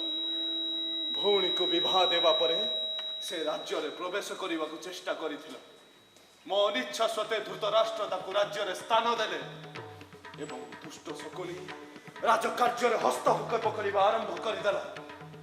ଧୃତରାଷ୍ଟ୍ରଙ୍କୁ ସଦା ସର୍ବଦା ପାଣ୍ଡବ ମାନଙ୍କ ବିରୁଦ୍ଧରେ ଏବଂ ଯୁଧିଷ୍ଠିର ଜ୍ୟେଷ୍ଠ ହେତୁ ଏ କୁରୁବଂଶ ଭାର ପାଣ୍ଡବ ମାନଙ୍କ ହାତକୁ ଚାଲି ନ ଯାଉ ଯେପରି ଏକ ଭୟ ଖେଳାଇ ନିଜର ଆଧିପତ୍ୟ ବିସ୍ତାର କରିଦେଲା।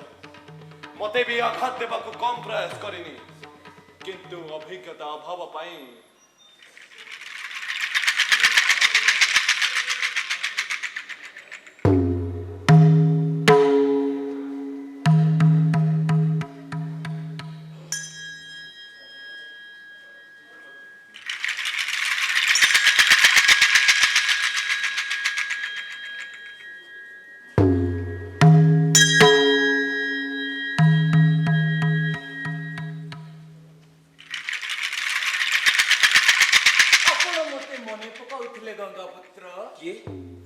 ଗାନ୍ଧାର ନରେଶ କାହିଁ ନାଇଁ ତ?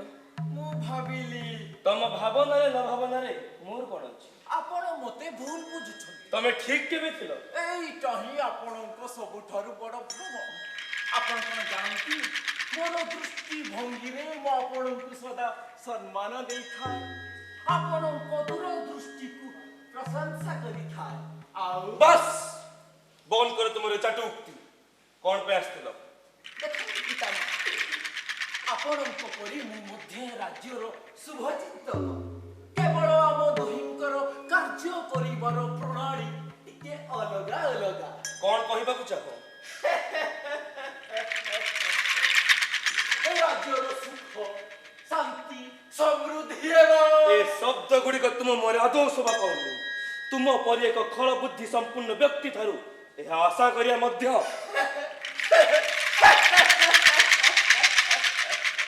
ଏଇଠି ଆପଣଙ୍କ ଅଙ୍କ ଭୁଲ ହେଇଯାଉଛି ପିତାମହ। ଆପଣ ତ ଆମକୁ ଦଣ୍ଡ ଦେଇଥିଲେ ଠିକ, କାରଣ ଆମ ପିତା ଭୁଲ କରିଥିଲେ। ସେଇ ଭୁଲର ପ୍ରାୟଶ୍ଚିତ ପାଇଁ ମୁଁ ଆପଣଙ୍କ ଚରଣରେ ଶରଣ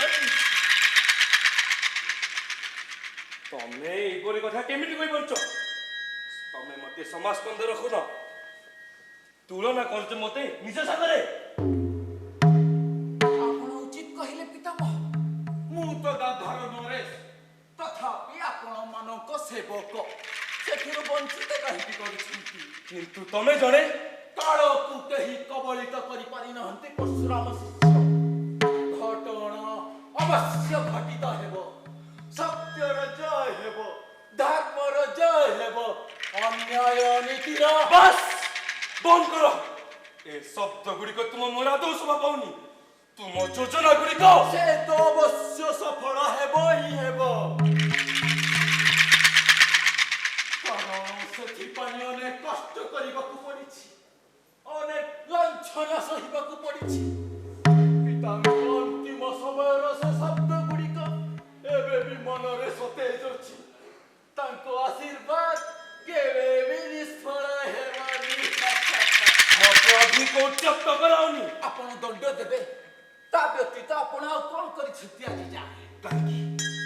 ଏ ରାଜ୍ୟ ପାଇଁ ମୁଁ କଣ ନ କରିଛି, କଣ ନ କରୁଛି ମୁଁ ଏ ରାଜ୍ୟ ପାଇଁ? ନିଜର ସୁଖ ଶାନ୍ତିକୁ ଜଳାଞ୍ଜଳି ଦେଇ ସୁରକ୍ଷାର ଏକ ପାଚେରୀ ପରି ସଦା ସର୍ବଦା ପ୍ରହରା ଦେଇ ରହିଛି ମୁଁ। ଋତୁ ପରିବର୍ତ୍ତନ ହେବା ଆସୁ ପ୍ରଳୟ କରି ବାତ୍ୟା ଦୃଢ଼ତା ସହିତ ସମ୍ମୁଖୀନ କରି ଏ ରାଜ୍ୟକୁ ସୁରକ୍ଷିତ ରଖିଛି ମୁଁ। ତଥାପି ମନରେ ଏତେ ଅଶାନ୍ତି କାହିଁକି? ଏତେ ଅସନ୍ତୁଷ୍ଟି କଣ ପାଇଁ? ତମେ କେମିତି ଜାଣିଲ କି ମୁଁ ସନ୍ତୁଷ୍ଟ, ମୁଁ ଅଶାନ୍ତ? ଆପଣଙ୍କ କପାଳର ରେଖା ଗୁଡ଼ିକ ସ୍ପଷ୍ଟ ଜଣାଇ ଦେଉଛି ଆପଣ ଅତ୍ୟନ୍ତ ଉଦ୍ବେଗ, ମାନସିକ ବ୍ୟାଧିରେ ପୀଡ଼ିତ। ଅବଶ୍ୟ ସେଥିପାଇଁ ଆପଣ ମତେ ଦୋଷ ଦେଇପାରନ୍ତି, କିନ୍ତୁ ମୋ ଭଉଣୀ ଓ ଭଗ୍ନିପତିଙ୍କ ପାଇଁ ମୋର ପୁଣି କିଛି କର୍ତ୍ତବ୍ୟ ରହିଛି ନା। ମୋର ଅତି ପ୍ରିୟ ଭଣଜା, ଅବଶ୍ୟ ସମସ୍ତେ ପ୍ରିୟ, କିନ୍ତୁ ଭଣଜା ଦୁର୍ଯ୍ୟୋଧନର ସାହସ, ପରାକ୍ରମ ଅତି ବିଚକ୍ଷଣ। ସେ ବି ମାନବନିନ୍ଦ ସାମାନ୍ୟ ନୁହଁ। ସେମାନଙ୍କୁ ଏକା ଛାଡ଼ି ଦିଅ। କାହିଁକି ସେମାନଙ୍କ ମନରେ ଈର୍ଷା ଓ ଦ୍ୱେଷର ବୀଜ ବୁଣି ଚାଲିଛ? କ୍ଷମା କ୍ଷମା କ୍ଷମା କ୍ଷମା ପିତା। ମୁଁ ସେସବୁର ଧାର ଧାରେନି। ପିଲା ଗୁଡ଼ାକ ଯଦି କେତେବେଳେ କିଛି ଉପଦେଶ ଚାହାନ୍ତି, ବଡ଼ ହିସାବରେ ସେସବୁ ଦେବା ଆମ କର୍ତ୍ତବ୍ୟ। କିନ୍ତୁ ମନେ ରଖ, ତୁମ ମନୋରଥ କେବେ ବି ପୂର୍ଣ୍ଣ ହେବନି। ନିୟତିର ଗତିକୁ କିଏ ଜାଣେ? ମୁଁ ଆଜନ୍ମ ବ୍ରହ୍ମଚାରୀ, ପରଶୁରାମ ଶିଷ୍ୟ, ଗଙ୍ଗା ପୁତ୍ର। ନିଜର ଦୁନ୍ଧୁବି ନିଜେ ବଜାନ୍ତୁ ନାହିଁ ପିତାମହ। ଆପଣଙ୍କ ବୃଥା ଦାମ୍ଭିକ ପ୍ରକୃତି ସଦା ସବୁଜ ହୋଇ ରହିବନି। ମୋ ଏବଂ ଆପଣଙ୍କ ଉପରେ ନିୟତିର ଅଦୃଶ୍ୟ ଖେଳ ଚାଲିଛି। ଆମେ ତ କେବଳ ମାଧ୍ୟମ ମାତ୍ର। ଅତି ଶୀଘ୍ର ତମକୁ ଏ ଖେଳର ଅବସର ନେବାକୁ ହବ। କିନ୍ତୁ ଆପଣଙ୍କ ଅବସର ପରେ ବି ଆପଣ ଶାନ୍ତ ରହିବେ। ପଶ୍ଚାତାପର ଅଗ୍ନିରେ ଆପଣ ବାସ୍ ବାସ୍ ବନ୍ଦ କର ତୁମର ପ୍ରଳାପ। ସତ୍ୟ ସର୍ବଦା ପଟୁ ହୋଇଥାଏ ପିତାମହ। ବିଶ୍ଳେଷଣ କରନ୍ତୁ। ଆସୁଛି, ପୁଣି ଦେଖା ହେବା। ପ୍ରଣାମ।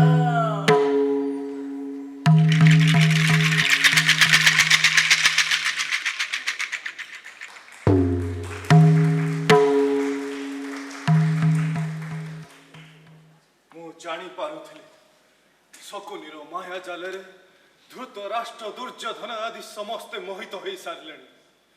ପରିବାରର ବିନାଶ ପାଇଁ ଏମିତି ଗୋଟିଏ ଗୋଟିଏ ଆତ୍ମୀୟ ଚରିତ୍ର ଅବଶ୍ୟ ରହିଥାନ୍ତି।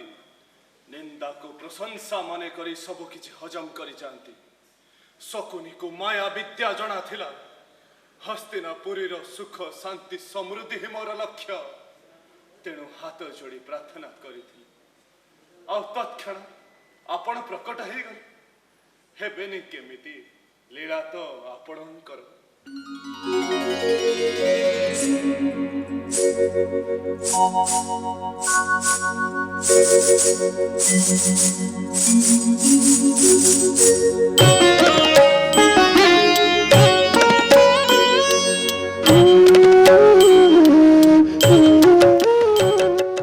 ছম ছম ছম ছম ছম ছম ছম ছম ছম ছম চালতে ঠাকুর ছম ছম চালতে ଚାଲନ୍ତି ଠାକୁର ରଙ୍ଗା ଧରରେ ହସ ସୁମଧୁର ବେଣୁ ପାଣି ଘନ ଶ୍ୟାମ ସୁନ୍ଦର ସୁଠଳ ଶରୀରେ ଶୋହେ ପୀତାମ୍ବର ଛମ୍ ଛମ୍ ଚାଲନ୍ତି ଠାକୁର ଛମ୍ ଛମ୍ ଚାଲନ୍ତି ଠାକୁର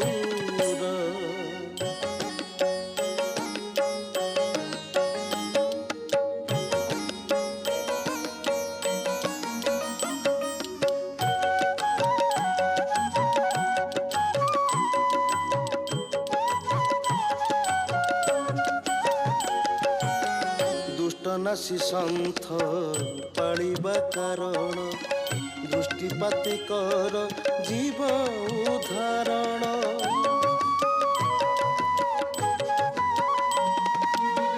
ଧୃଷ୍ଟତା କାହାର ରଖିନ ଜଗତେ ଧୃଷ୍ଟତା କାହାର ରଖିନ ଜଗତେ ଗରବ ଗଞ୍ଜନ ତେଣୁ ଗିରିଧର ଛମ୍ ଛମ୍ ଛମ୍ ଛମ୍ ଚାଲନ୍ତି ଠାକୁର ଛମ୍ ଛମ୍ ଛମ୍ ଛମ୍ ଚାଲନ୍ତି ଠାକୁର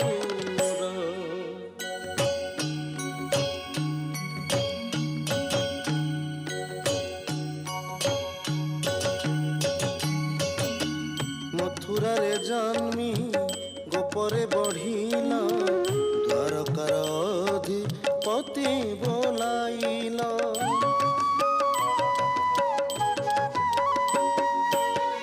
ଦାରାବତୀ ତେଜି ଆସିଛ ହସ୍ତିନା ଦାରାବତୀ ତେଜି ଆସିଛ ହସ୍ତିନା ସବୁ ତୁମ୍ଭ ଲୀଳା ତୁମ୍ଭେ ଲୀଳା ଧର ଛମ୍ ଛମ୍ ଛମ୍ ଛମ୍ ଚାଲନ୍ତି ଠାକୁର ଛମ୍ ଛମ୍ ଚାଲନ୍ତି ଠାକୁର ଛମ୍ ଛମ୍ ଛମ୍ ଛମ୍ ଚାଲନ୍ତି ଠାକୁର ଛମ୍ ଛମ୍ ଚାଲନ୍ତି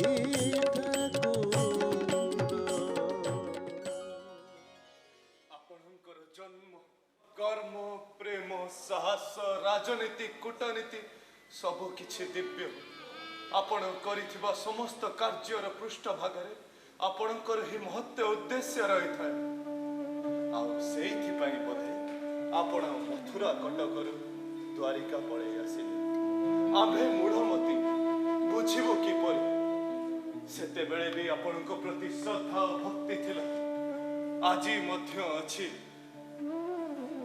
ରାଜ୍ୟର ବିଭାଜନ ହେଇଥିଲା ଇନ୍ଦ୍ରପ୍ରସ୍ଥ ପାଣ୍ଡବ ମାନଙ୍କର ହସ୍ତିନପୁର କୌରବ ମାନଙ୍କର କିନ୍ତୁ ମୋ ଦୁର୍ଭାଗ୍ୟ ମତେ ସେହି ନର୍କ ହସ୍ତିନପୁରରେ ରହିବାକୁ ହେଲା ଯାହା ମୋର ଗଳାର କଣ୍ଟା ସଦୃଶ କଷ୍ଟ ଦେଉଥାଏ ମାତ୍ର ଅନ୍ୟ କୌଣସି ଉପାୟ ନଥିଲା କୌରବ ମାନଙ୍କ ପାଖରେ ତାଙ୍କ ମାମୁଁ ଶକୁନି ଥିଲେ ପାଣ୍ଡବ ମାନଙ୍କୁ ତାଙ୍କ ହିତାକାଂକ୍ଷୀ ମିଳିଗଲେ କିନ୍ତୁ ମୋ ପାଇଁ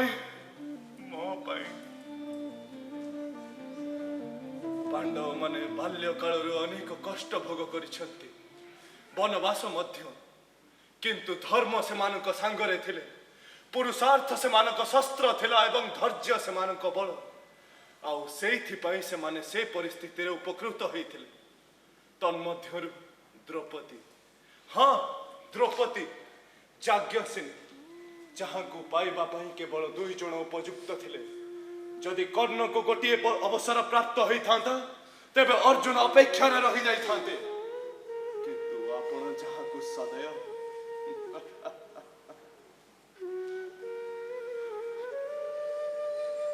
ଇନ୍ଦ୍ରପ୍ରସ୍ଥର ଐଶ୍ୱର୍ଯ୍ୟ କୌରବ ମାନଙ୍କୁ ଈର୍ଷା କାତର କରିଦେଉଥାଏ ଆଉ ଠିକ ସେହି ସମୟରେ ଶକୁନି ନିର୍ଦ୍ଦେଶ କ୍ରମେ ଆରମ୍ଭ ହୋଇଥିଲା ଦ୍ୱୈତ କ୍ରୀଡ଼ା ବନବାସ ଅଜ୍ଞାତବାସରେ ପାଣ୍ଡବ ମାନେ ନିଜର ବାଜି ହାରି ସାରିଥିଲେ କିନ୍ତୁ ଦୁର୍ଯ୍ୟୋଧନର ଲାଳସା ବଢି ବଢି ଯାଉଥାଏ ଶକୁନିର ପଶା କାଠି ଥିଲା ଯାଦୁଇ କାଠି ସେ ଯାହା ଉଚ୍ଚାରଣ କରିବ ତାହା ହିଁ ହେବ ଶକୁନିର ଏହି କୁଚକ୍ରାନ୍ତକୁ ମୁଁ ଭଲ ଭାବେ ଜାଣି ସାରିଥିଲି କିନ୍ତୁ ମୋ କଥା ବୁଝିଛି କିଏ ଶୁଣିଛି କିଏ ଧୃତରାଷ୍ଟ୍ର ଅନ୍ଧ ଥିଲେ ଅନ୍ଧ ଦ୍ୱାର ଦାହି ଦେଇ ମନେ ମନେ ଅବଶ୍ୟ ଖୁସି ହେଉଥାନ୍ତି କିନ୍ତୁ ମୁଁ ଭାବିଲି ଅପମାନିତ ହୁଏ ପଛେ ଥରେ ଚେଷ୍ଟା କରି ତ ଦେଖେ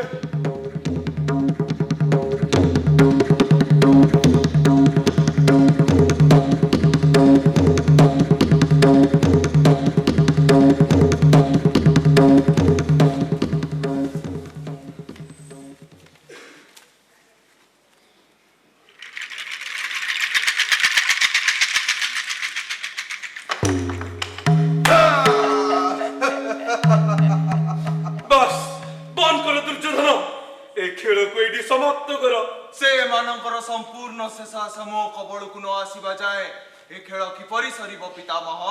ଆପଣ ଦେଖନ୍ତୁ, ଉପଭୋଗ କରନ୍ତୁ। अरे पुत्र आउ कौन बा अछि तांको पाखरे? सब तो से माने हारी सारिलेनी। ହଁ ଭଣଜା, ଆଉ କଣ ରହିଗଲା ତାଙ୍କ ପାଖରେ? ମୋର ତ କାଇଁ ମନେ ପଡୁନି। ଅଛି ମାମୁଁ, ଆଉ ଗୋଟେ ଜିନିଷ ଅଛି, ସେଇଟା ଅତି ଦୁର୍ଲଭ, ମାତ୍ର ମତେ ସେଇଟା ହିଁ ଦରକାର ମାମୁଁ, ସେଇଟା ହିଁ ଦରକାର। ଧନ, ମୁଁ ତ ଜାଣିପାରୁନି ସେମିତି କିଛି ତାଙ୍କ ପାଖରେ ଅଛି, ଅଥଚ ମୁଁ ଜାଣିନି। ଦେଖିଲେ ଦେଖିଲେ ମୋ ଭଣଜାର ଦୂରଦୃଷ୍ଟିକୁ। ମାମୁଁ ମାମୁଁ ମୋ ମାମୁଁ, ତମେ କେତେ ଭଦ୍ର, କେତେ ସରଳ, ହେଲେ ମାମୁଁ ସେ ମାନଙ୍କ ପାଖରେ ଏମିତି ଗୋଟେ ଜିନିଷ ଅଛି ଯୋଉଟା ଆମ ପାଖରେ ନାହିଁ। ତାହା ଏକକାଳୀନ ଅନେକ ପ୍ରକାରର ଖୁସି ପ୍ରଦାନ କରିପାରେ। କଣ ଏକ ଏପରି ଜିନିଷ ଯାହାର ଏତେ ଗୁଣ, ଅଥଚ ମୁଁ ଜାଣିନି? ଦେଖିଲେ ଦେଖିଲେ ପିତାମହ, ମୋ ଭଣଜାର ବୁଦ୍ଧି କେତେ ପ୍ରଖର। गुरुराज ए दुईटा क्रीड़ा को एठी समाप्त करंतु। कहि दियंतु ए खेल एठी समाप्त हैला बोली कहि दियंतु। जानी सुनी एक अग्निगिरी को खारंतु नाही, परिणाम अत्यंत। ମାମୁଁ ତମର ସେ ପଶା କାଠିକୁ କୁହ ମତେ ଏଥର ସେଇ ଦାନ ଦବ, ନହେଲେ ମୁଁ ଜାଣିଯିବି ତମ ପିତାଶ୍ରୀ ହଉଛନ୍ତି ଜଣେ। ଭଣଜା, ଏତେ ଉପରକୁ ଯାଆନା ଭଣଜା। ଧନରେ ସେମିତି ହବନି, ତମେ ଯାହା ଚାହିଁବ ମୁଁ ତାହା ମାଗିବି, ଆଉ ଆମକୁ ସେଇଆ ହିଁ ମିଳିବ। ହେଲେ ତମର କଣ ଦରକାର ସେଇଟା ତ ଆଗ କୁହ। ମାମୁଁ ମତେ ସେଇଟା ଦରକାର, ମାମୁଁ ମତେ ସେଇଟା ଦରକାର। କୋଉଟା ଭଣଜା? ମତେ ମତେ ଦ୍ରୌପଦୀ ଦରକାର ମାମୁଁ, ଦ୍ରୌପଦୀ।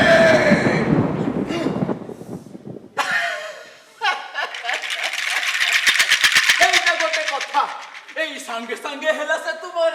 ମାଗ ଦାନ ମାଗ।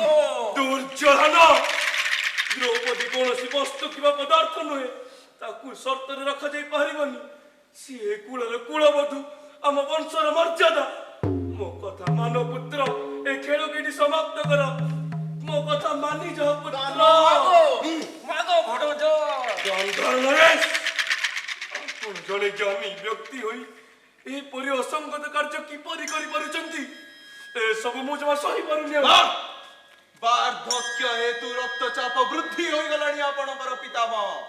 ପ୍ରାଣାୟାମ କ୍ରିୟା କରି ଶାନ୍ତ ରହିବାକୁ ଚେଷ୍ଟା କରନ୍ତୁ, କାରଣ ଇଏ ଆରମ୍ଭ ମାତ୍ର, ଯିବାକୁ ଅଛି ବହୁତ ଦୂର।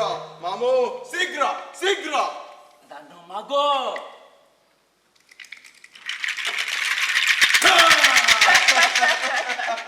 এই ହେଲା ଦ୍ରୌପଦୀ ତୁମର।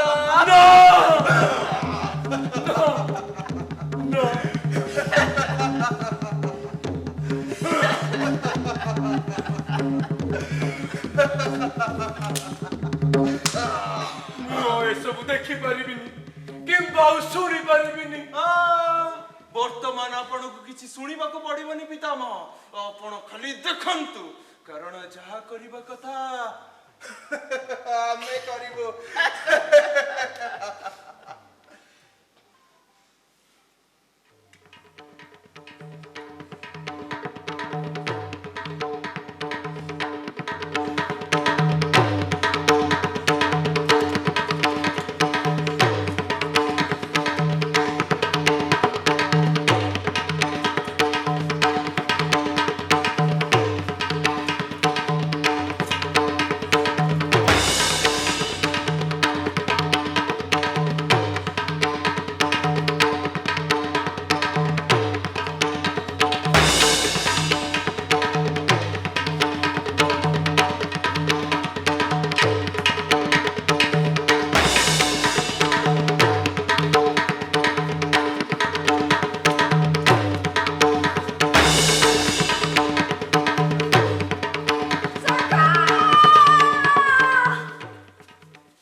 ଦୃଶ୍ୟ ମୋ ଚକ୍ଷୁ ଫୁଟି ନ ଗଲା କାହିଁକି?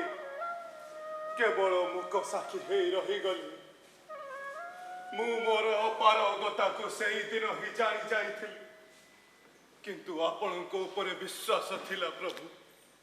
ଆପଣ ଅବଶ୍ୟ ସେ ସବୁର ଶୁଦ୍ଧ ମୂଳ ସହିତ ହିସାବ କରିବେ, ଆଉ ମତେ ବଞ୍ଚି ରହିବାକୁ ହେବ ଏ କୁରୁ ବଂଶର ଏକ ଉତ୍ତମ ଦାୟୀ ରୂପେ ବୃକ୍ଷର ନୂତନ ଶାଖାକୁ ଊର୍ଦ୍ଧ୍ୱମୁଖୀ କରିବା ପାଇଁ। ମୁଁ ଜାଣିପାରୁଥିଲି ଏସବୁ ଆପଣଙ୍କ ନିଷ୍ପତ୍ତି, ଆପଣଙ୍କର ଯୋଜନା। ହେ ହରି, କେବଳ ଆପଣଙ୍କ ଯଶ ପାଇଁ ଆମ ସମସ୍ତଙ୍କୁ ଅନ୍ଧମୁକ ବଧିର ବନାଇ ନପୁଂସକ କରିଦେଲା। କଣ ଭୁଲ ଥିଲା ଦ୍ରୌପଦୀର? କେଉଁ କାରଣରୁ ସେ କଷ୍ଟ ଭୋଗିଲେ? କାହିଁକି ଏ ପରଶୁରାମ ଶିଷ୍ୟ ଅସ୍ତ୍ର ଉଠାଇ ପାରିଲା ନାହିଁ? କାହିଁକି ଏ ଭରା ରାଜସଭା ମୌନ ରହିଲା? ଉତ୍ତର ଦିଅ ମାଧବ, ଉତ୍ତର ଦିଅ। ଆଜି ଏ ସମୟରେ ଆଉ ନୀରବ ରୁହ ନାହିଁ, ଉତ୍ତର ଦିଅ।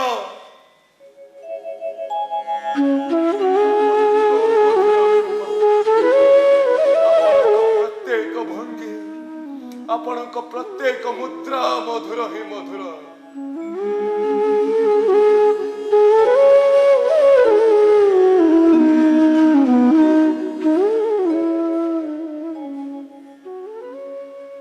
ଆପଣଙ୍କ ମଧୁର କୃପା ପୌତ୍ର ବଧୁର ଲଜ୍ଜା ନିବାରଣ କଲା, ଆଉ ତାପରେ ପାଣ୍ଡବ ମାନଙ୍କୁ ବନବାସ ହେଇଗଲା।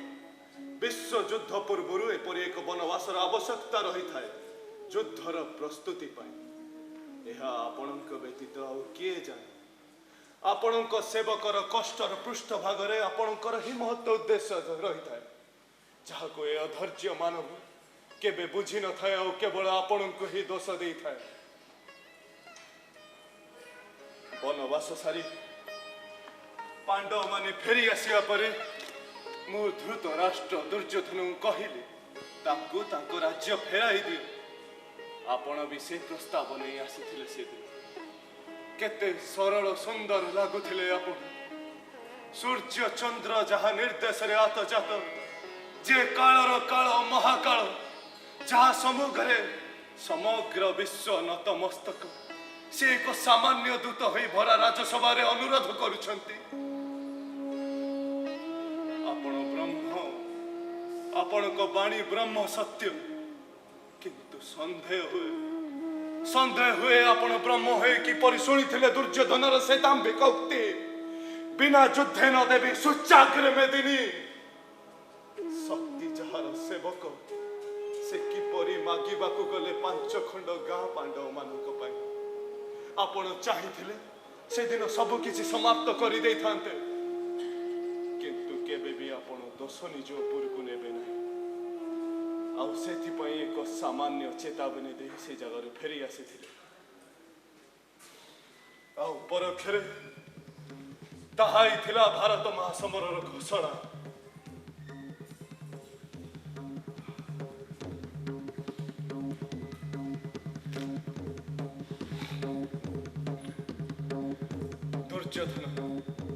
ଦୁର୍ଯ୍ୟୋଧନ ଆଜି ପ୍ରଥମ ଥର ପାଇଁ ନିଜର କର୍ତ୍ତବ୍ୟ କର୍ମକୁ ଉପଲବ୍ଧି କରି ସୂର୍ଯ୍ୟ ଉଦୟ ପୂର୍ବରୁ ପହଞ୍ଚି ଯାଇଛନ୍ତି ଶ୍ରୀକୃଷ୍ଣଙ୍କ କକ୍ଷ ନିକଟରେ।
एते प्रभातरू मोर आखि टिके लागि जाइतला सखे सेथिपाई ଆପଣଙ୍କର ଦେଇଥିବା କଥା କଣ ଏତେ ଶୀଘ୍ର ଭୁଲିଗଲ କେଶବ?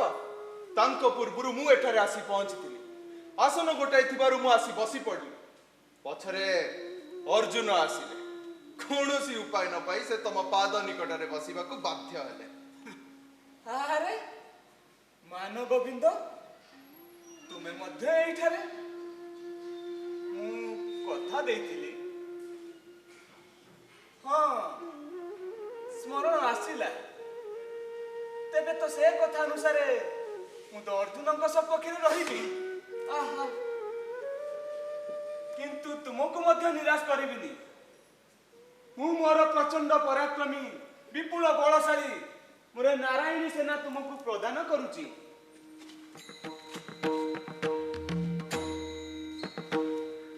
ଆଉ ମଧ୍ୟ ଜାଣି ରଖ ଏ ମହାସମରରେ ମୁଁ ଯାହା ପକ୍ଷରେ ରହେ ଅସ୍ତ୍ର ଧାରଣ ମୁଁ କରିବି ନାହିଁ।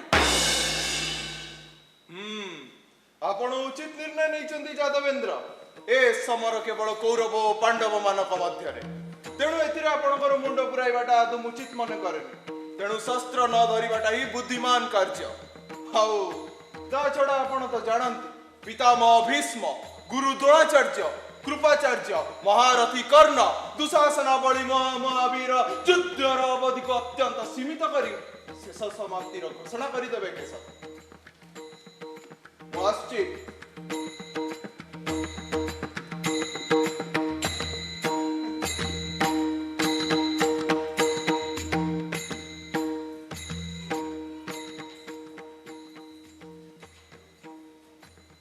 କୁହ ପାର୍ଥ, ମୁଁ କଣ ତୁମ କାର୍ଯ୍ୟ ସମ୍ପାଦନ ପାଇଁ ଯଥାର୍ଥ ହୋଇପାରିବି? ନତୁବା ତୁମ ଇଚ୍ଛା ଅନୁସାରେ ତୁମେ ମତେ? ହେ ସଖା, ତୁମର ଉପସ୍ଥିତି ହିଁ ମୋ କାମ୍ୟ। ତୁମେ ମୋ ପାଖରେ ଥିଲେ ଏ ତ୍ରିଭୁବନରେ କାହାରିକୁ ଭୟ ନାହିଁ। କିନ୍ତୁ ମୁଁ ମୋର ନାରାୟଣୀ ସେନା ଯେ କୌରବଙ୍କୁ ଦେଇଦେବି। ହେ ହରି, ସେ ନାରାୟଣୀ ସେନା କଣ ସ୍ୱୟଂ ନାରାୟଣଙ୍କ ଠାରୁ ଅଧିକ ଶକ୍ତିଶାଳୀ? କାହିଁକି ମତେ ଭ୍ରମରେ ପକାଉଛନ୍ତି ପ୍ରଭୁ? ମୁଁ ସଦା ଆପଣଙ୍କୁ ଚାହିଁଛି ପ୍ରଭୁ, ଆପଣଙ୍କୁ ହିଁ ଚାହେଁ। ଏତିକି କୃପା କରନ୍ତୁ ମାଧବ, ଯେପରି ମୁଁ ସଦା ଆପଣଙ୍କର ହୋଇ ରହେ। ପାର୍ଥ, ଅବଶ୍ୟ ତାହା ହିଁ ହବ।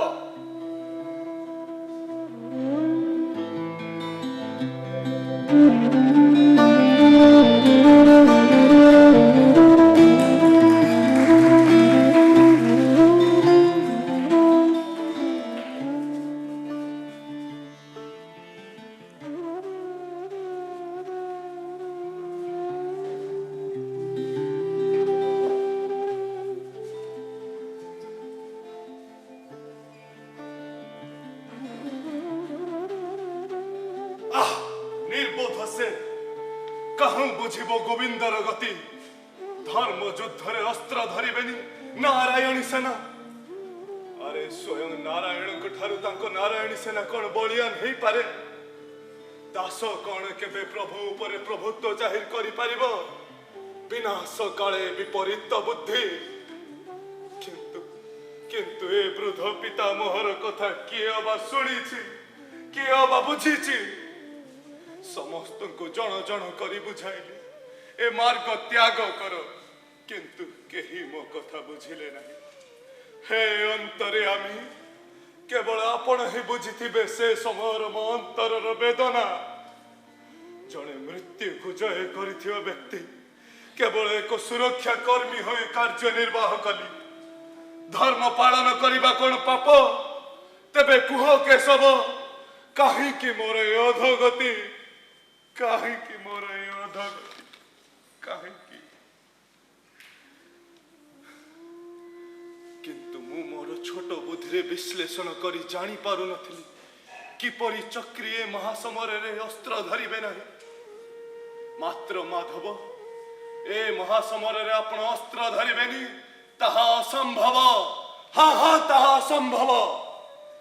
अधर्म उपरे धर्मर जय, पापर विनाश, दुष्टंक विनाश, एहां तो आपण को उद्देश्य।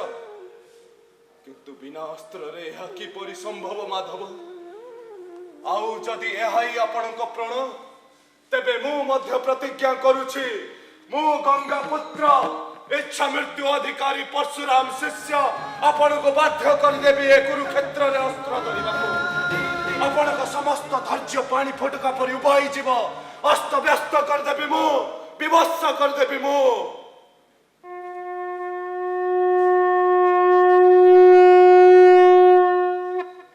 शंख बाजी उठिला समस्ते निज निज शंख बजाय को आरंभ कले शंख मानक नाम मध्य वीर मानक परि पंचजन्य सुघोष पौंड्र मणिपुष्पक इत्यादि इत्यादि युद्ध आरंभ हो गला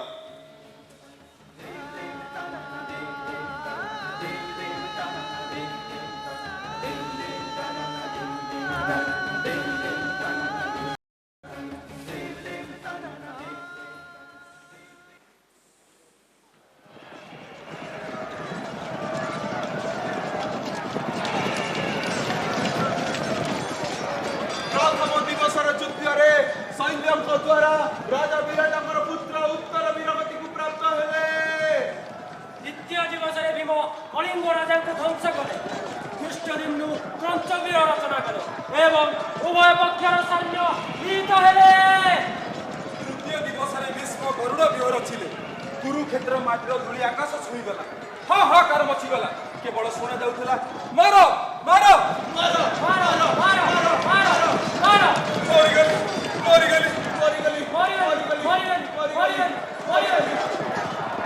चतुर्थ दिवस भीमंक नाम दुर्योधनकर 14टी भाई को मारी अस्तव्यस्त करदे पंचम षष्ठ दिवस अनेक योद्धा वीरवती को परास्त हेले पुरी श्रवण सप्ततीश्वर 10टी पुत्र को निहत कले सप्तम दिवस युद्ध ज्येष्ठ पांडव युधिष्ठिर उद्दिष्ट रहिला चारिआडे केवल कटा हाथ मुंड शरीर पूर्ण श्वान शृगालଙ୍କ विकटला रड़ी सहित करुण क्रंदन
धन्य तुम्हार वीरता प्रशंसा न कर रही हो सहस्र आशीर्वाद युद्ध कर अर्जुन युद्ध कर यह कौन बाल्य क्रीड़ा नुहे यह हूँ सम्मुख युद्ध मारिबा नचेत मारिबा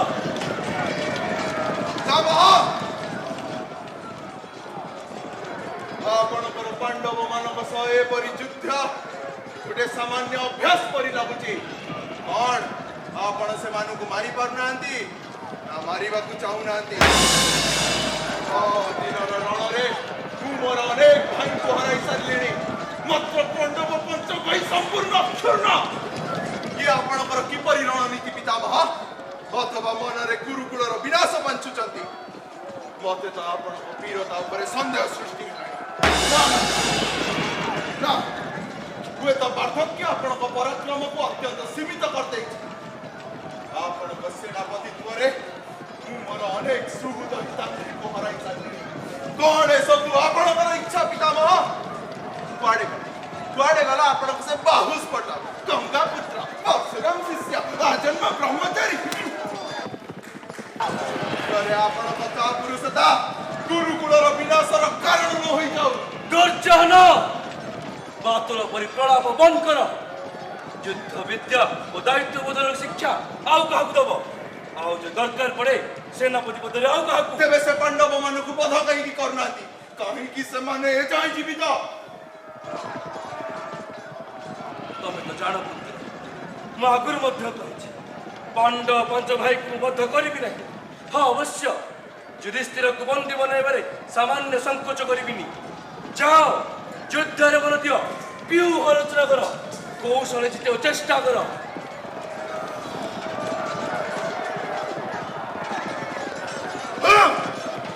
ଧନ୍ୟ ଧନ୍ୟରେ ବୀର ପାର୍ଥ, ଅର୍ଜୁନ ସମ୍ଭାଳବେ ମୋ ନରାଜ।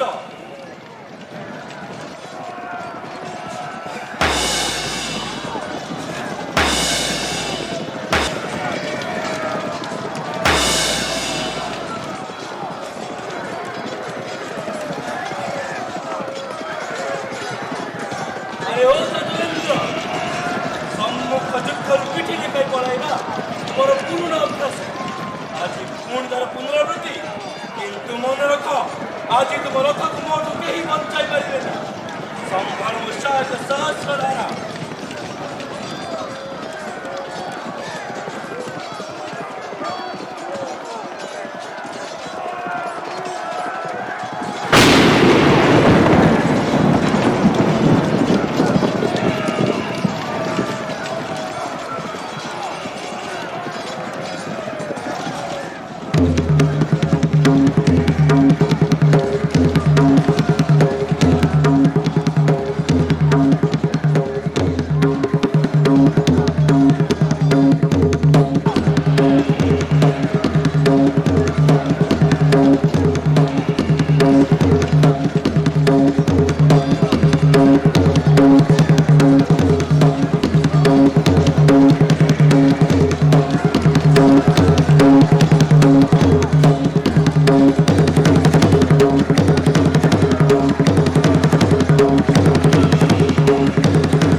स्वागतं स्वागतं स्वागतं सुस्वागतं स्वागतं स्वागतं स्वागतं सुस्वागतं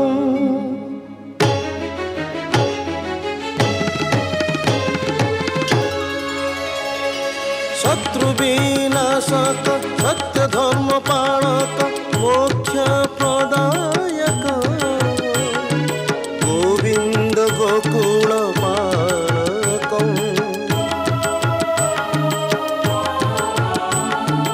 ऐरिनिषूदन हे मधुसूदन अगतिर गति विश्वेश्वर तुम्हे सर्व कारण कारणं तुम्हें सकल सुरवर पूजितं स्वागतं स्वागतं स्वागतं सुस्वागतं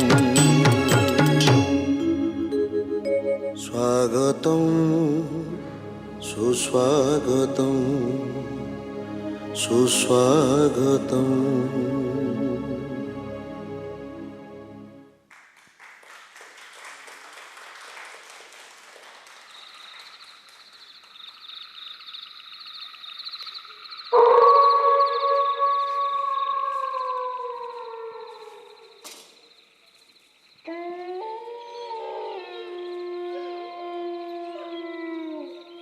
କୁରୁକ୍ଷେତ୍ର ରଣପ୍ରାଙ୍ଗଣରେ ଆଜି ନବମ ଦିନରେ ଯୁଦ୍ଧ ଶେଷ ହେଲା। ଜାଣିନି ଆଉ କେତେ ଦିନ। ମା ମା ମୁଁ ଥକି ଗଲିଣି ମା, ମତେ ବିଶ୍ରାମ ଦରକାର। ଜନ୍ମରୁ ଆଜି ଯାଏ ତୁମ କୋଳର ଆନନ୍ଦ ପାଇନି, ଜାଣିନି ଆଜି କିପରି ମୋ ପରି ଇଚ୍ଛା ମୃତ୍ୟୁ ଅଧିକାରୀକୁ ଚିର ବିଶ୍ରାମ ଦରକାର ମା, ଚିର ବିଶ୍ରାମ ଦରକାର।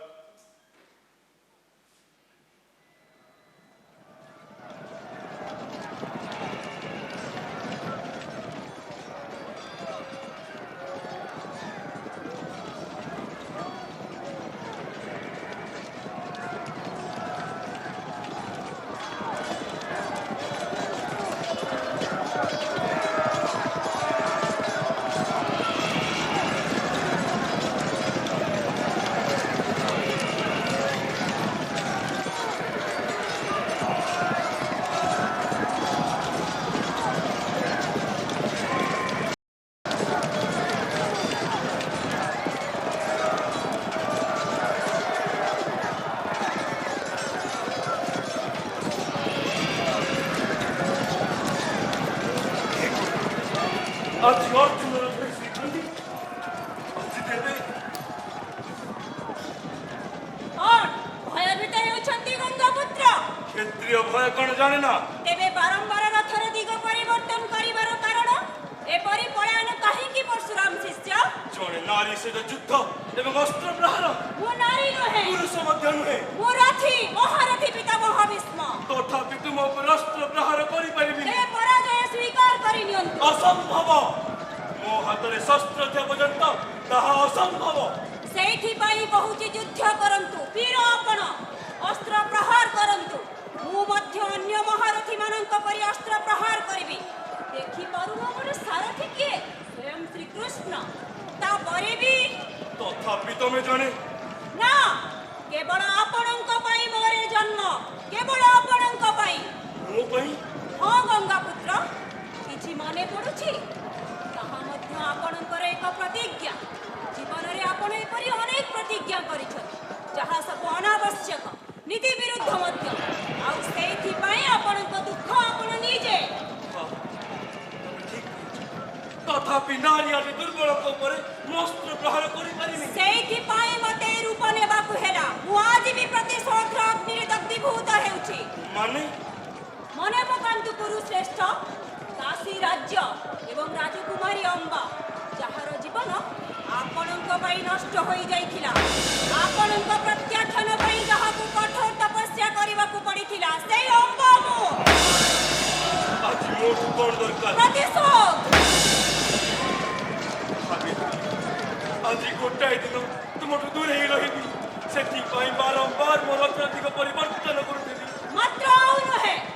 ଘୁରି ଦେଖ ଗାଙ୍ଗେୟ, ତୁମ ଚତୁଃପାର୍ଶ୍ୱରେ ରଥୀ ମହାରଥୀ ମାନେ ତୁମକୁ ଘେରି ସାରିଲେଣି। ତୁମ ମୃତ୍ୟୁକୁ ଅପେକ୍ଷା କରିଛନ୍ତି। ଆଉ ବଞ୍ଚିବାର ଆଶା ନାହିଁ। ଇଚ୍ଛା ମୃତ୍ୟୁଧାରୀ କେବଳ ସ୍ୱ ଇଚ୍ଛାରେ କାଳର କବଳିତ ହୋଇଥାଏ। ଆପଣଙ୍କୁ ସେ ଇଚ୍ଛା ଆଜି ହିଁ କରିବାକୁ ହେବ, ଅନ୍ୟଥା ଆପଣଙ୍କ ଶରୀରରେ ଏତେ ସରବିଦ୍ଧ ହେବ ଯେ ଯୁଦ୍ଧ ତ ଦୂର, ରଣଭୂମିକୁ ସ୍ପର୍ଶ ମଧ୍ୟ କରିପାରିବେ ନାହିଁ। ହେ କେଶବ, ଆପଣ ବି କଣ ଏଇଆ ଚାହାନ୍ତି? ଆପଣଙ୍କ ଇଚ୍ଛା ବିନା ଗଛରୁ ପତ୍ରଟିଏ ମଧ୍ୟ ଝଡ଼ି ନଥାଏ। ଆଜି ଆପଣଙ୍କ ବଳରେ ବଳିୟାର ହୋଇ ଏକ ସାମାନ୍ୟ ନାରୀ ମହାଦର୍ପରେ ମତେ ଯୁଦ୍ଧର ଆହ୍ୱାନ ଦଉଛି। କିନ୍ତୁ ଏ କୁରୁକୁଳ ଶ୍ରେଷ୍ଠ ଭୀଷ୍ମ ତା ସାଙ୍ଗେ କଦାପି କରିବ ନାହିଁ ଯୁଦ୍ଧ। କାଲି କଥା ଦେଇଥିଲି କେଶବ, ଆଜି ଅସ୍ତ୍ର ଛାଡୁଛି, କିନ୍ତୁ ମୃତ୍ୟୁ ମୋ ଇଚ୍ଛାରେ।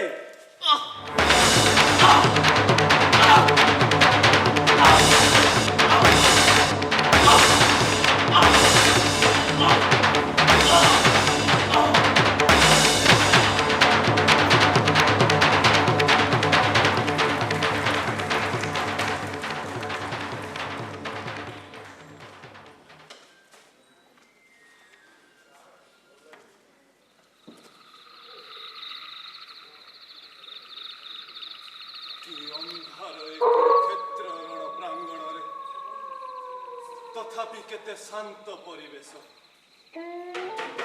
अवश्य ए श्वान श्रुकाल मानकर विकटाल शब्द हृदयर भय संचार थाए मात्र ताहा दिबालकर मृत्युर हाहाकार ठारु कम अवश्य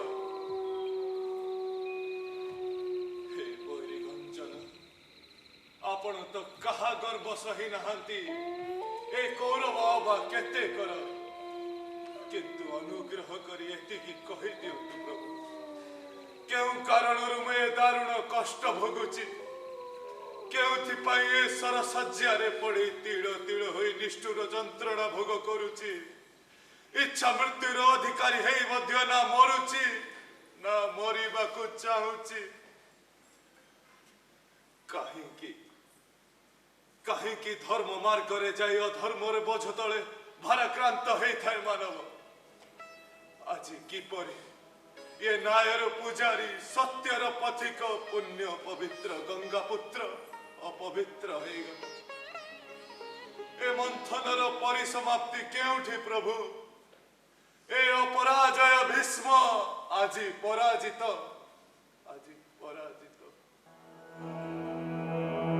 हे शांत गंगा पुत्र देवव्रत पूर्व जन्मरे तुमे अष्ट वसुଙ୍କ ମଧ୍ୟରେ ଜ୍ୟେଷ୍ଠ ବସୁ ପ୍ରଭାସ ଥିଲା वशिष्ठ मुनिଙ୍କ ଆଶ୍ରମରେ ତାଙ୍କର କାମଧେନୁକୁ ଦେଖି ତୁମକୁ ପାଇବା ପାଇଁ ଲୋଭ ହୋଇଥିଲା ସେଇଥିପାଇଁ ତୁମେ ଅନେକ ଷଡ଼ଯନ୍ତ୍ର ମଧ୍ୟ କରିଥିଲ ଅବଶ୍ୟ ଅନ୍ୟ ଭାଇମାନେ ତୁମକୁ ଏଥିରେ ସହଯୋଗ କରିଥିଲେ ମାତ୍ର ତୁମର ହୀନ ଅଭିଳାଷ ଓ କାମନା ପୂର୍ତ୍ତି ପାଇଁ ତୁମେ ବଶିଷ୍ଠଙ୍କୁ ଅନେକ ପୀଡ଼ା ଦେଇ କାମଧେନୁକୁ ଚରାଇ ଆଣିଥିଲ ଏକ ଦେବତୁଲ୍ୟ ପ୍ରତିଭାବାନ ପଶୁ ହୋଇ ତୁମେ କରିଥିବା ଏପରି ଏକ ନିନ୍ଦନୀୟ ଜଘନ୍ୟ ଷଡ଼ଯନ୍ତ୍ର ତୁମର ଘୋର ଅପରାଧ ହୋଇଥିଲା ସେଥିପାଇଁ ତୁମେ ଅଭିଶପ୍ତ ମଧ୍ୟ ହୋଇଥିଲ ସେହି ଅପରାଧର ପ୍ରାୟଶ୍ଚିତ ତୁମେ ଏ ଜନ୍ମରେ କରୁଛ ସେଇଥିପାଇଁ ଆଜି ତୁମର ଏ ଅବସ୍ଥା ସେଇଥିପାଇଁ ଅନ୍ଧକାରମୟ ଜୀବନରେ ତୁମେ ଏକାକୀ ମାତ୍ର ତୁମର ନିର୍ବାଣର ସମୟ ଆସିଯାଇଅଛି ତୁମେ ଏବେ ମୋ ସ୍ୱସ୍ଥାନକୁ ଫେରିଯିବ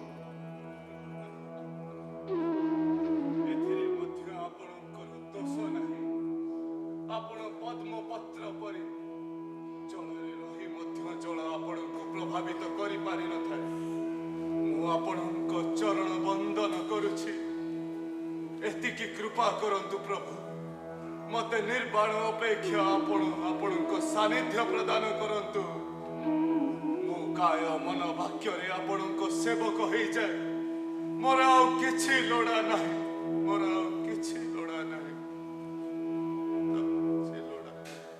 आस सखा अग्रज वृकोदर नकुल सहदेव समस्ते आस पितामह भीष्म जने दिव्य राजनीतिज्ञ वीर दानी कर्तव्यनिष्ठ सत्यवादी एवं जने ब्रह्मज्ञानी तांकर मुक्तिर समय उपस्थित एही समय रे तांकोटारु किछि उपदेश एवं किछि गुड़ रहस्य तुमर अवश्य जानिबा उचित निसंकोचरे जिज्ञासा कर भविष्य तुमर कार्य आसब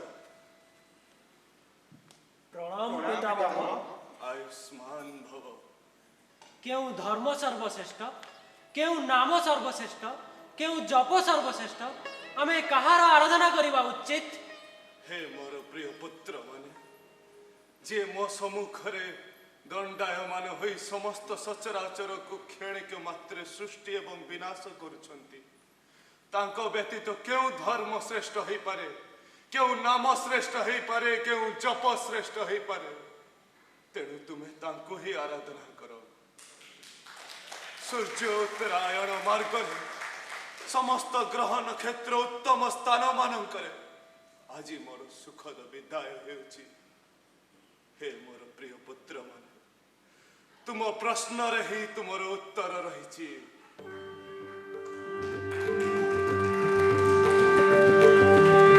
प्रभुं देवदेवम् अनन्तं पुरुषोत्तमं स्तुवन्नाम सहस्रेण पुरुषः सततोत्थितः तमेव चार्चयन् नित्यं भक्त्या पुरुषमव्ययम् ध्यायन् स्तुवन् नमस्यंश्च यजमानस्तमेव च अनादिनिधनं विष्णुं सर्वलोकमहेश्वरं लोकाध्यक्षं स्तुवन् नित्यं सर्वदुःखातिगो भवेत्।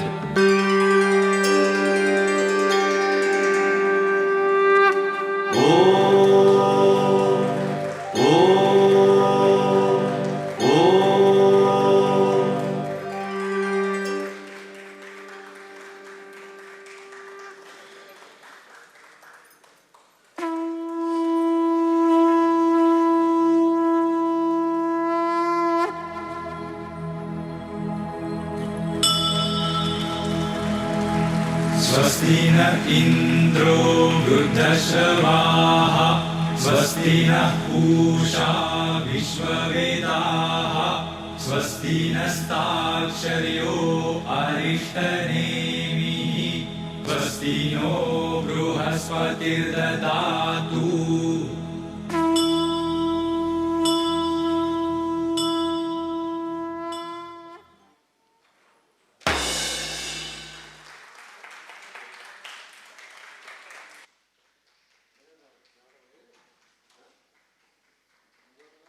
आपण मानक धैर्य को बहुत बहुत धन्यवाद। आपण मान सब बसिक देखिले से आम चिरकृतज्ञ चिरकृतार्थ। जहाँ भी आपण सम्मुखें रहिला ये होता भीष्मंकर मंथन आर परिसमाप्ति केमती होची कौन होची आपण मान सामने आम परिवेषण कलु। मु मोर कलाकार मान को परिचय कराइदेवी। ता पूर्व मु प्रथम निवेदन करी विकास भाई लाइट रे अच्छा प्लीज पलि आस तलकू। कैलाश भाई म्यूजिक रे अच्छा पलि आस। मामा आ त्रिमूर्ति आमर पांड्या भाई एवं नृसिंह भाई कैलाश भाई आसिले। विकास भाई पलि आस। वर्तमान मोर कलाकार मान परिचय रंजिता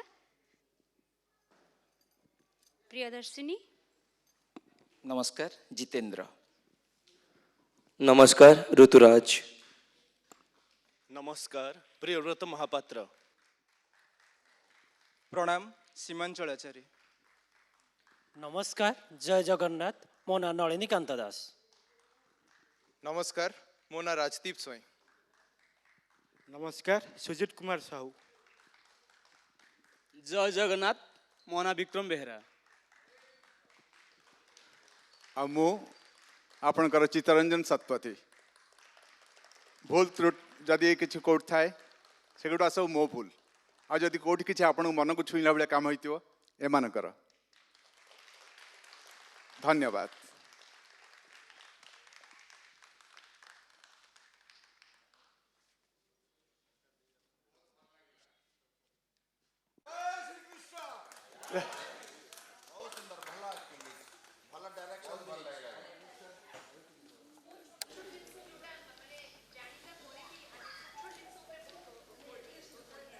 थैंक यू मैम।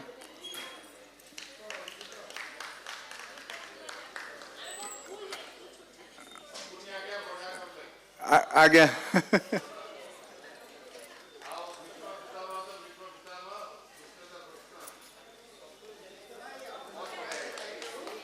आगे थैंक यू। काली पुणी अच्छी आपण माने आपणकर सांग बंधु परिवार समस्त कहिबे जदि आपन को भल लगी से पठेबे। आम ए नाटक को ये टिकेट शो कलु कारण नाटक बंचा हेले आमको अर्थ दरकार आ बर्तमान सरकार जो भाया अर्थ प्रदान कर प्राय जानी तेणुक आम चाहिए आम नाटक आम ओडिया नाटक को जब आहरी उन्नत स्तर को नवाक चाहिए